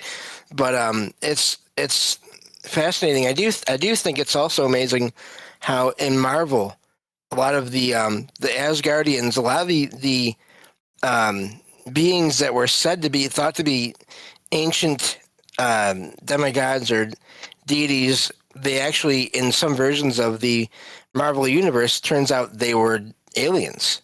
They were from other places, and they sort of took on forms based on the thoughts and words and stories of people that they encountered here on Earth. So, and this is stuff from 60s, at least 70s, I believe. So, and there could be more than that I'm not even aware of. So it really is fascinating how often all this does come together. Yeah, exactly right. Shout out Linda in the chat says that actually Stargate SG-1 was more like 94, 95, 96, somewhere in that space. Yes, but the actual final episode of season 10 was called Unending, and it was part of this larger Asgard conspiracy or cloning aspect. So kind of dating it at the end of that series and 20-ish years to this moment. So it's right in that pocket of when this narrative was kind of flowing through that space, almost like a 20-year prediction of this exact thing, which has now been validated scientifically through mice and this 58th generational collapse, which is, like I said, whether this is real or not, you decide on this. Like I said, the number 58 kind of struck me as odd. And then the more I dug, the more I found. And so it just makes you wonder, like, how much does your tinfoil tingle? Just about out of time. Anything else, James? We got Derek coming up after the break. Oh no, just the comics and the novels and all these things. Again, I think it's something that we'll always come back to is where do ideas come from. And I think yes, some do come from us, but some may come from other sources, and it may be there's multiple sources, but also some may be, as you mentioned earlier, built into us, and we just don't always realize it, but yet still sort of share those ideas through what we do. Indeed. Fire Stuff, as always, you were the best. You know him, you love him. Please, salsidoparanormal.com, SALSIDO paranormal.com. We'll talk to him when we get back as well. I'm calling this Generation 58, the end of the clone, because new science suggests that 58th generation collapses. You cannot continually clone over and over and over from the same DNA and expect in perpetuity to have the same entity. There's a limit. But the number 58 seems to ring true, not just now, but also in the past. What do you know about it? 702-857-6939. Click the Discord link at troubledminds.org. Be right back. We got more from James. We got Derek the Night Stalker and your calls as well. Don't go anywhere. Be right back. More on the way.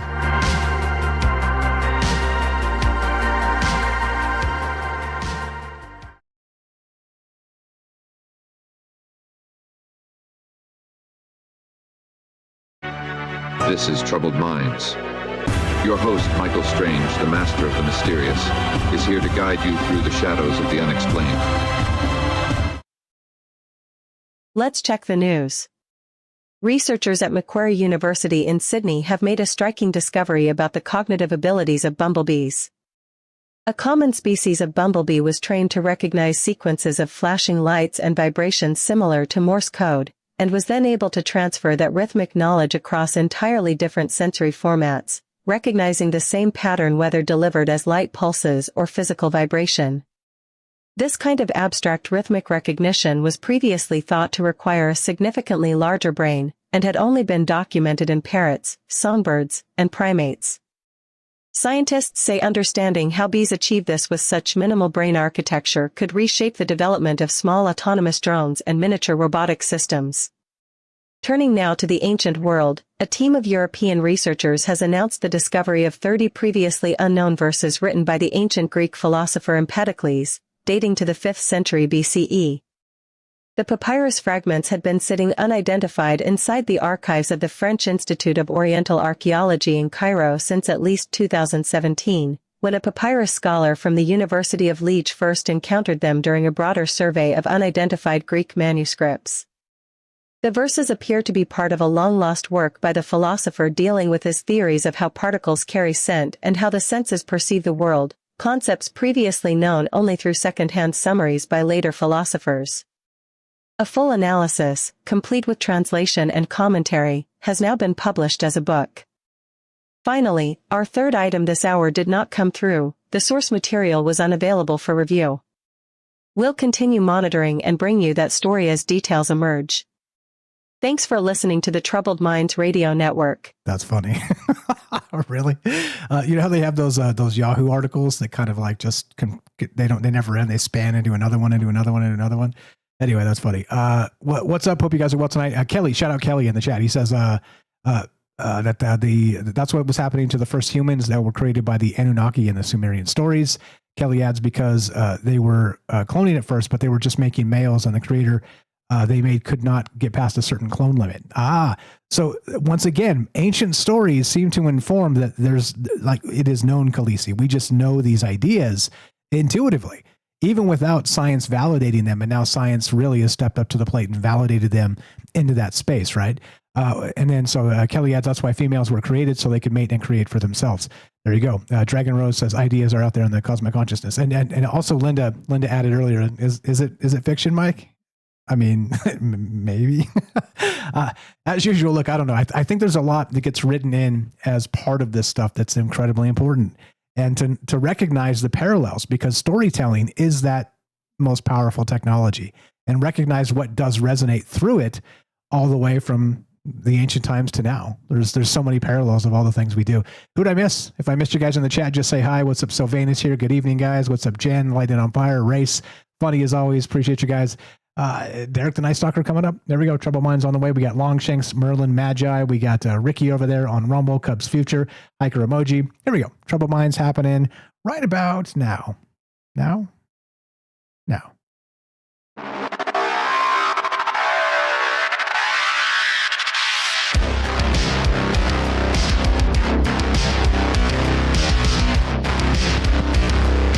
Welcome back to Troubled Minds. All the places, all the things, yada, yada, blah, blah, blah. I'm tired of saying it. You're tired of hearing it. Tonight we're talking Generation 58, the end of the clone. Now, what the hell does that mean? It means we started this journey with this cloning of a mouse 20 years ago, approximately. A female mouse that had been cloned over and over. Thousands of identical entities.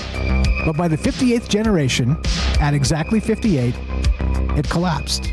And these entities, even though they were having larger and larger health issues, shorter and shorter lifespans, all kinds of different wild stuff happening in the generations of clones from the 25th on. The 58th were born, they seemed fine, they looked fine, and then they all just died in a day. All of them. Almost as if there's a hard limit to the cloning aspect of genetics, we talk about sort of the hard limit of the speed of light. Well, in this case, we're talking cloning and genetics, and it appears that there is also some level of cosmic block that will not allow anything to go beyond it. And why? Certainly genetic diversity is important for a lot of reasons, but you would think that the degradation of one particular entity wouldn't culminate over and over again and feedback loop itself in bad mutations or whatnot, but apparently that's what's happening. Strange, right? And so we're looking at science versus the natural world. I don't know. What do you know about it? It's incredibly weird. Lots of things here. The number 58 comes again and again and again and again. And what do we make of it? Even in ancient ways, ancient times. Anything to add, James? And we'll go to Derek in Massachusetts. Nope, nothing to add right now. Looking forward to the rest. You are the best, James. You know we love him. Here we go. Let's do it. Is that the right button or is that? I think that's the right button. Just gets weirder and weirder and weirder. That's what I was looking for. I was like, oh God, I'm gonna press the Terrence McKenna button again. It's the same color. That's why. It's the same color. Orange. What's going on, bro? Yeah, exactly. No, it's yellow. Actually, it's yellow. Welcome to the thing, bro. How are you tonight? Thanks for popping in here. Just chilling, just doing the thing, man. I don't know. 58. Does this one strike you as true or a little wobbly? What's on your mind, my man? Yeah, it's a weird one for sure. I got some galaxy brain thoughts here that I'm not even sure I understand. So we'll see how they go. But I really nothing on the top of my head. In the beginning, I mean, the first thing I jotted down was the Greys being cloned, and that whole idea that Robert already brought up and was in the description and stuff. And just the idea that I lean towards the idea that they're like AI in a vessel, or they're demons in a vessel, or that's the same thing potentially in a vessel. So maybe this is some kind of 57 generations, 58 generations of technology vessel they need to like acquire new DNA. But the big level where like even Bashar, the channeler and stuff, talks about them being from the future and embracing this like cloning technology and all that kind of stuff. So then they're actually time travelers from the future, and they're human descendants coming back to get some DNA from when we were functioning properly, so they can function properly because they can't. All that kind of stuff, and it ties into the cattle mutilations that they're just trying as best they can to get DNA. It ties into obviously the taking like the ovaries and stuff, and kind of the birth aspects of the abduction phenomena in humans, because potentially they just struggle with that. They can't do it, and all that kind of stuff. And the idea that they lose the female aspect with the mice. I mean, again, that's with the Greys. They're androgynous. They seemingly have no gender, so let's say they seem to be past that already, which is all stuff we kind of talked about already. But another pop culture thing, and a weird galaxy brain thing. But what do you think on that first? Just the potential future humans, or potential clones, or potential new vessels, and just the technology needs an upgrade. And it makes me think, like, I know we're not clones, but just to that idea, what's 57 generations ago for humanity? Like, is that the pyramids? Is that why humans forget how to do this technology? It's not that it's Tartaria. It's just that like we need an upgrade. We need a new dose of novelty into the gene pool, or something like that. That we're kind of so far away from the base model that we forget how to do things. We're living in a shadow world of things that we forget how to do. Yeah, that's the Graham Hancock a little bit. Let's mix up Planet of the Apes in there, and some of these other things. I mean, like maybe I think clearly there's something happening where, you know, we try and fill in the holes in some of these ancient ways or ancient ideas with the modern mindset, and you know what I mean. Like the scientific process certainly didn't exist in the way we would describe it. But I mean, it's pretty simple to be like, well, you know what? Jimmy had a bad wound on his arm, and we put salt on it, and it hurt like hell, but he survived. And then the guy we didn't put salt on the arm died. This type of stuff. It got infected and gross and stuff and whatever. And then honey becomes one of the things that they used as an antibacterial, antimicrobial back in the day. I mean, there's a ton of stuff that kind of fit. That is science. It's just sort of a rudimentary space of science. So to say that the ancients don't know anything about anything is ridiculous. No, you're not saying that. I'm not saying that. And that's why I talk about these things. But the number 58, again, kind of striking hard in this space, not just with the 58 kings from the first dynasty to Ramses the Great. That seems like a hell of a synchronicity here. The 58 holes in that game where you're playing your actual Ka, your soul mirror, your clone, for access to the afterlife. This stuff does seem very like there is a hard limit somewhere. I don't know, man. Like it is weird. Like I said, the more you dig, the more that comes up. And I'm with you in that the space of I don't know either. I may sound like a raving lunatic. I don't know. Yeah, you don't. I do have one idea for the hard limit thing at the end of my notes here, but I just don't really understand it. So I'm gonna get to it at the end, so I don't butcher my entire call here. But for the pop culture thing, there's the Asimov book Foundation from like the iRobot series about it's kind of like inspiration for Dune. It's really like a sacred text for hard sci-fi. But in the show on Apple TV, they added a plot element, which is my favorite part of the story, and the fact that it's not in the book is shocking to me. I didn't realize that till after like the second season. But they have something called the genetic dynasty, the Cleons, the clone dynasty, that they're ruled by clones that are Cleon the first, and then every 30 years they quote unquote decant another clone. So, and there's like kind of a triumvirate of leaders led by a young clone, a middle-aged clone, and an older clone of the same emperor, because he thought he's the only one that could rule the empire. And it's pretty cool. They call them like Brother Dawn, Brother Day, and Brother Dusk, and they kind of acquire these new roles as once they hit their 30th birthday and that kind of stuff. You become Brother Day, and then you're kind of leading the triumvirate.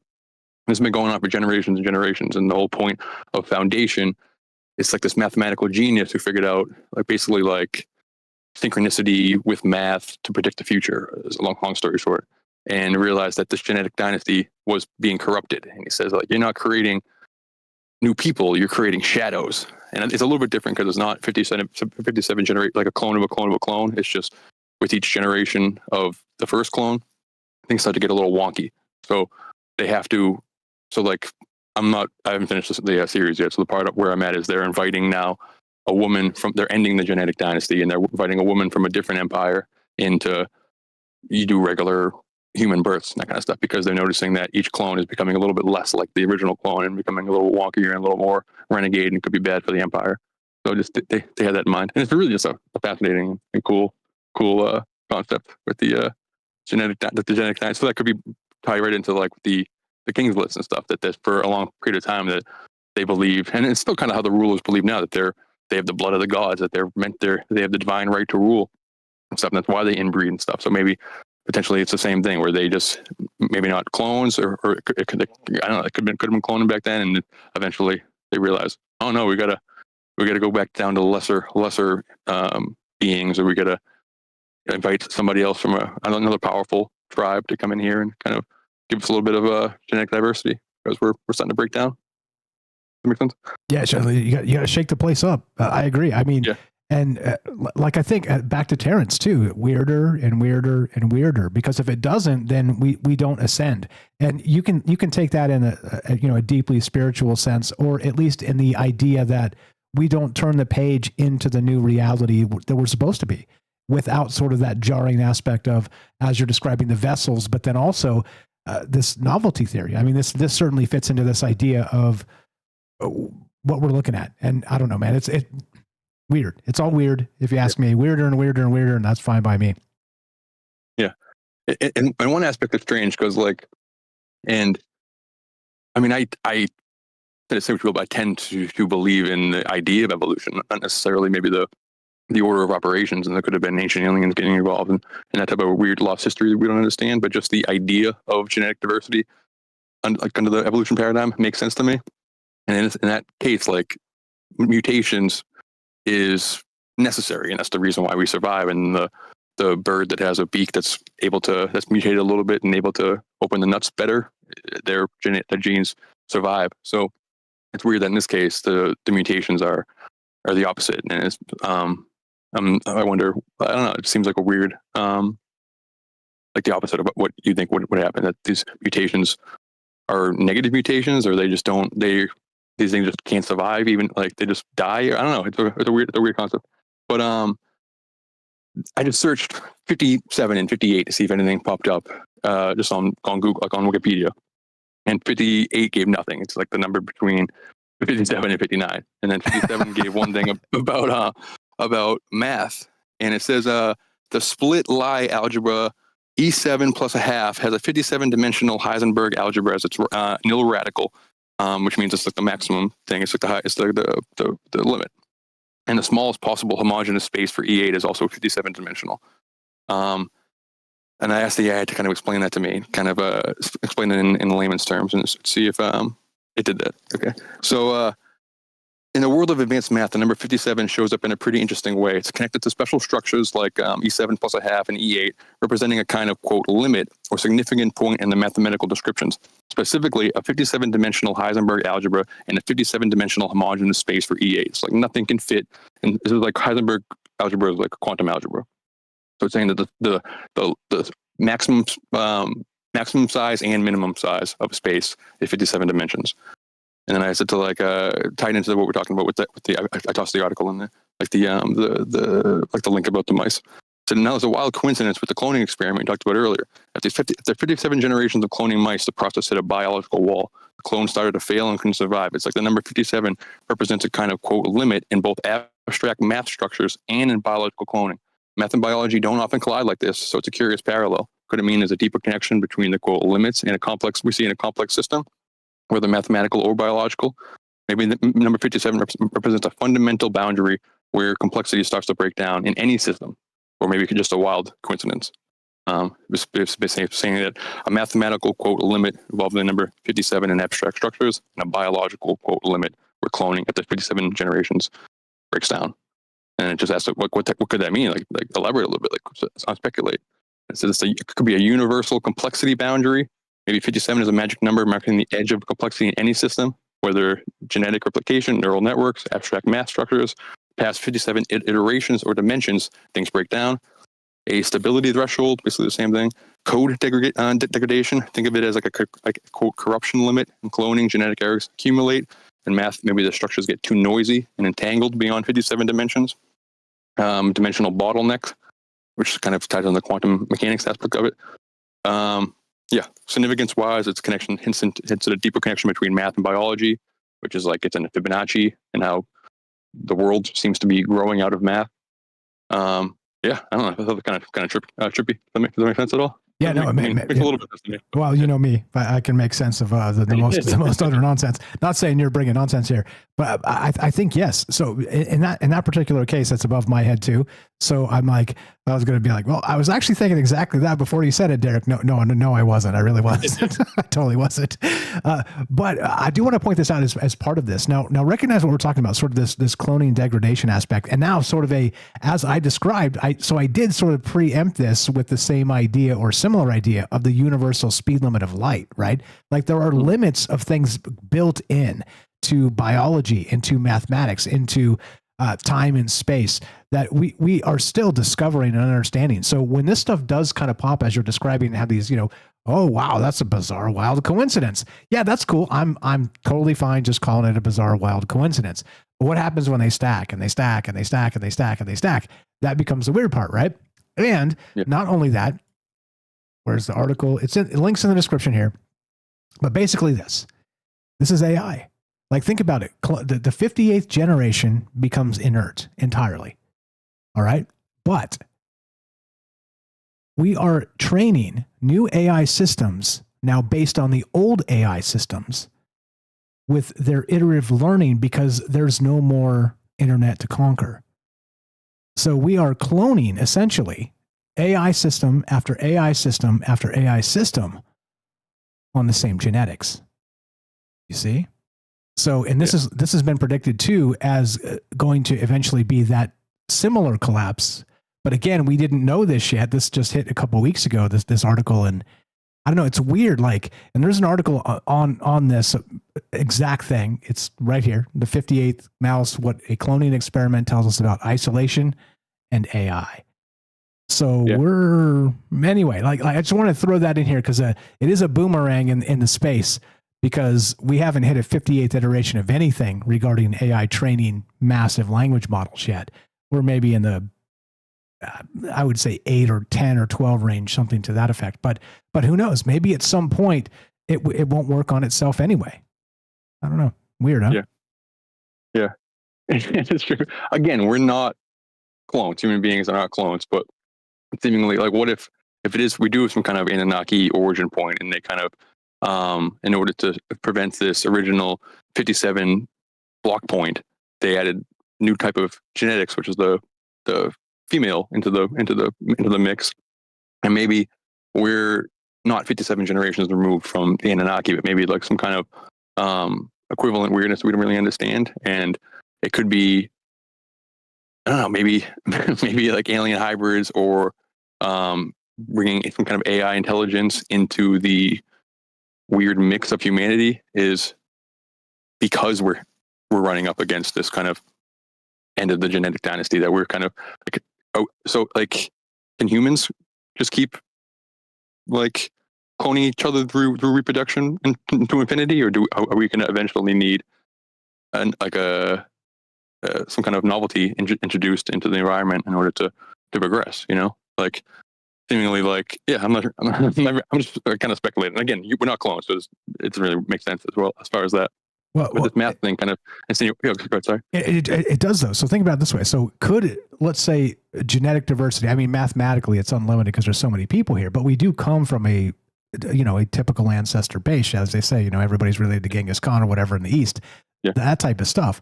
So at some point, given, just the proliferation of humans, there's going maybe be a plateau in that space, like where sort of the homogenization of the gene pool of the world maybe does stutter and stall. I don't know. I don't think it's ridiculous to suggest that, but yeah, go ahead.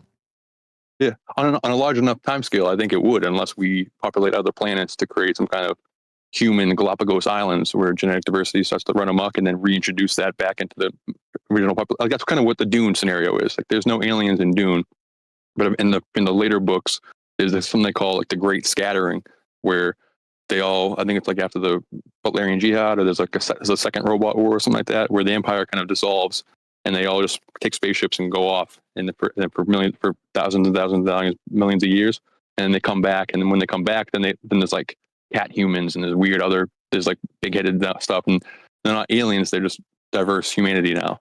So unless, like, that would prevent that. But if we just stay on one planet in one like closed system, unless there's like something from the outside comes in, then eventually it would happen. Like, and that's kind of the point of Foundation, or not the point of it, but that's the cloning. Like, they haven't reached the point where the corruption has affected the empire at all yet, but they can see it now. They know it's coming because they noticed the first beginnings. Like, they should all be perfectly the same, and they notice just little personality changes. And they're like, okay, well, if we know it starts now, then there's mathematically it's going to get to a point where the outliers are just so far that we can't even hide it, and it's going to drive us off a cliff, basically.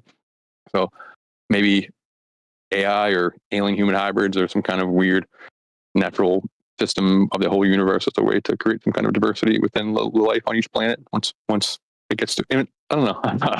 But the math thing, just for kind of like, not that we're living in a simulation, but just there's some kind of the same way that the Fibonacci sequence or the golden ratio and stuff kind of symbolizes some kind of seed number that everything blossoms and blooms out of. Potentially, this 57 generation idea is some kind of limit number. It's like the opposite. It's where the end of that sequence is on the spiral or whatever, and then a new spiral has to come up out of that or whatever. But I'm rambling. I don't really got anything else besides that. But no, yeah, like a new beginning. Yeah, I think, and this is it is that novelty theory. And look, whether you like Terence McKenna or not, like these are the types of ideas that when you sort of break down the structure of reality and these ideas of, where do we come from? Where are we going? Like, is this part of a normal human evolution thing? Where are we still killing each other? We've evolved past that. But then you rewind, right? And you go all the way back and you think about sort of a shock to the system. I mean, didn't Denisovans and Neanderthals or whatever like mate? You know what I mean? Like actually, I mean, you know, we're having sex with monkeys or something, you know, like this is the weird part of this where you're like, okay, so this makes no sense, guys. Cool, you're right. But then go back and look at history, and to get us where we are now, there were these really paradigm changing events that happened with entities that weren't even the same. They weren't genetically the same at all. And so, you know, to kind of whatever, I'm being devil's advocate for us and for you, but also, by the way, like this is not a new thing. This is something that's been going on for a very long time in the space we live in. And so I don't know, like I said, many of the multidisciplinary aspect of recognizing patterns outside of the approved spaces, I think is going to be incredibly valuable at some point. And as you're noticing too, I'm noticing many people are, like AI is incredibly adept at drawing an unbelievable amount of knowledge into a space where this stuff can maybe the synchromystic becomes the next archetype that everybody's super into. You know what I mean? Like maybe this is the next iteration of what humans are. We're pattern recognition experts, but now suddenly we're going to start noticing patterns across thousands of years, which most people didn't have the knowledge, including myself. I'm not picking on anybody. Didn't have the knowledge to even kind of point these things out. So maybe the signal to noise ratio is going to become clarity. And in this case, number 58 seems ridiculous. Off the beaten path, way out there. Nobody talks about it. Nobody has. Probably nobody will. But maybe, just maybe this is one of those points that makes a lot of sense in that universal speed limit, you know? Yeah.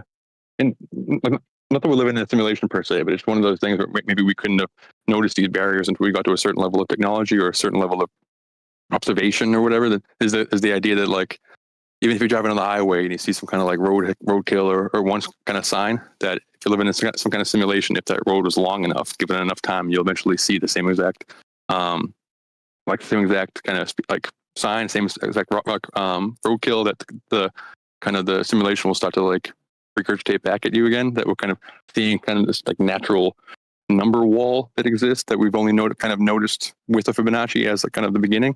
But just like if you look at the trajectory of kind of human evolution or synthesis of ideas and people and stuff, it seems like that. I mean, that's kind of the human drive to procreate and to keep life going, keep the chain going.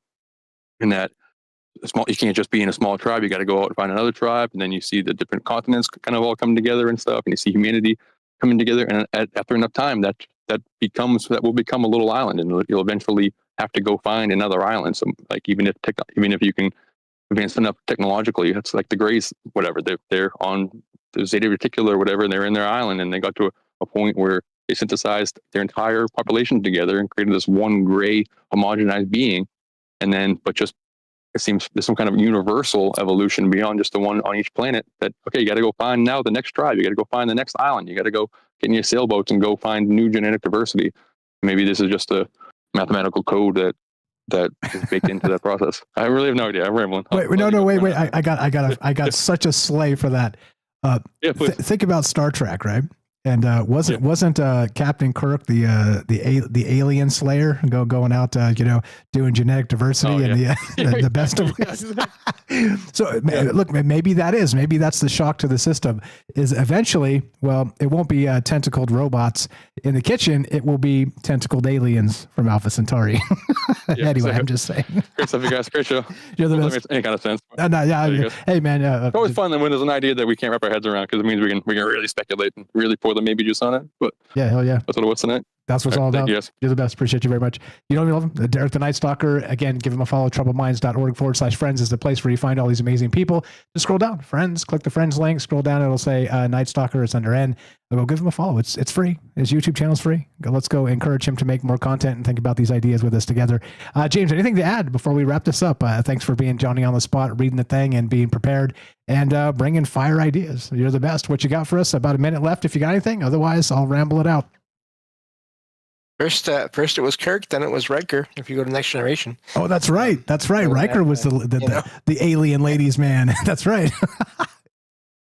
But also, I find this fascinating. Another parallel to fiction is Stephen King's Dark Tower series. if you start reading that, it looks the world looks like very much like a old-fashioned fantasy sword and sorcery kind of world. And then you start finding machines and AI and just all kinds of things where it doesn't make sense. You're like, what is going on here?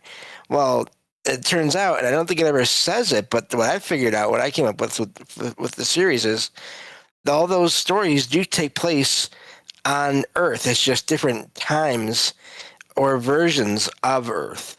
And so in the Gunslinger series, a lot of that story takes place on a future post-apocalyptic version of Earth, where all this stuff is still there.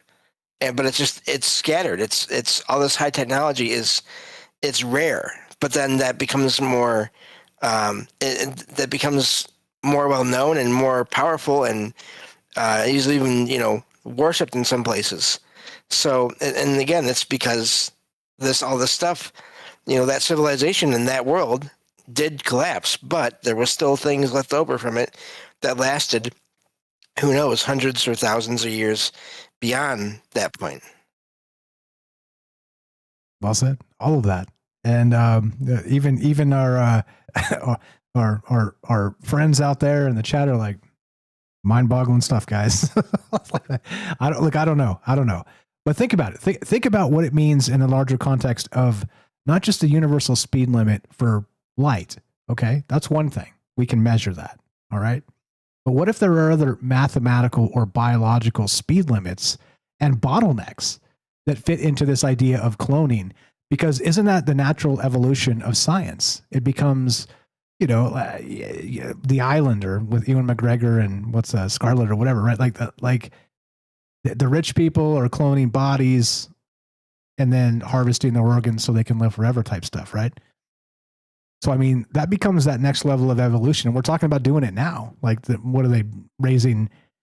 Genetically viable kidneys in pigs that they transplant into people. I mean, I'm just saying, I don't know. That's what I'm saying is I don't know. All right. You got it? I don't know. What I do know is when I ran into the number 58 and it made some connections and then kept making connections, it blew my mind. I didn't know what to make of it. So my apologies for the additional rambling.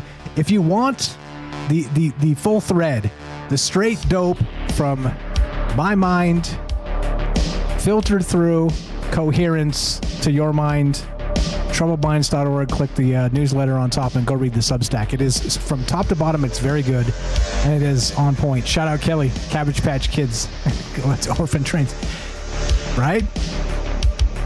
Incubator babies, yes.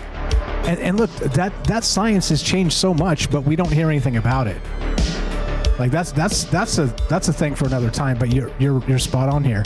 Look, I don't know the answers here. I do know that things, like I said, when I see particular things that make my tinfoil tingle, that really kind of get a rise out of me, I think it's important to talk about them. Even if I'm not a scientist, I'm not a true philosopher. I'm just a knucklehead on the internet, and I mean that in the nicest way. I'm not berating myself here. But when I see things that bother me, I think it's important to talk about them because I'm pretty sure they're bothering you too. And if you hadn't heard of it yet, maybe you're like, yep, that bothers me too. And that's good. That's good. That's the point. Not bothering us to go do terrible things in a revolution, but bothering us to recognize what's happening in the world around us and the scientific space as it accelerates. Just pay attention. I don't know. Like I said, maybe it all means nothing. Maybe it means everything. You decide. If you want to help us, help our friends. troubledminds.org/friends. I am so beside myself, giddy with glee, because of all these amazing people. Like I keep saying, I am honored to be in the middle of this whirlwind with all these incredible folks with great ideas, with great radio timing, with just fire idea after fire idea. I appreciate that a lot. Thank you to each and every one of you. Help our friends. troubledminds.org/friends. Please, please, please. If you want to help us directly, you know what to do. Spread the word. Let people know what conversation is happening. Look, we'll go off the rails sometimes. often, many times even. It's a sliding scale. There may be a universal limit.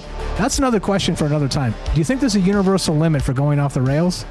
Maybe at some point I get clapped back myself.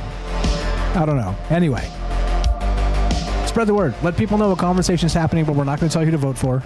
I don't care what the orange man's doing right now. I'm sure whatever he's doing is pissing me off. The political space has just burned my brain and made me a lemming. And I would rather not be a lemming. Oh, shout out. James, go ahead. Go ahead and add that. Yeah, this Saturday in my Discord server, I'll be recording episode 1000 of my podcast. And there'll be experiences, true paranormal stories from the web, and live Discord call-ins. And I'll be there. And if you're not there, be there or be square. We'll see you on Saturday, James. And thank you again. Have a fantastic weekend. Happy Easter. Happy Good Friday. All the things if you celebrate. If you don't, that's okay too. Whatever it is you do, have a great weekend. Come hang out with James. One more time, the time and where to see you, James.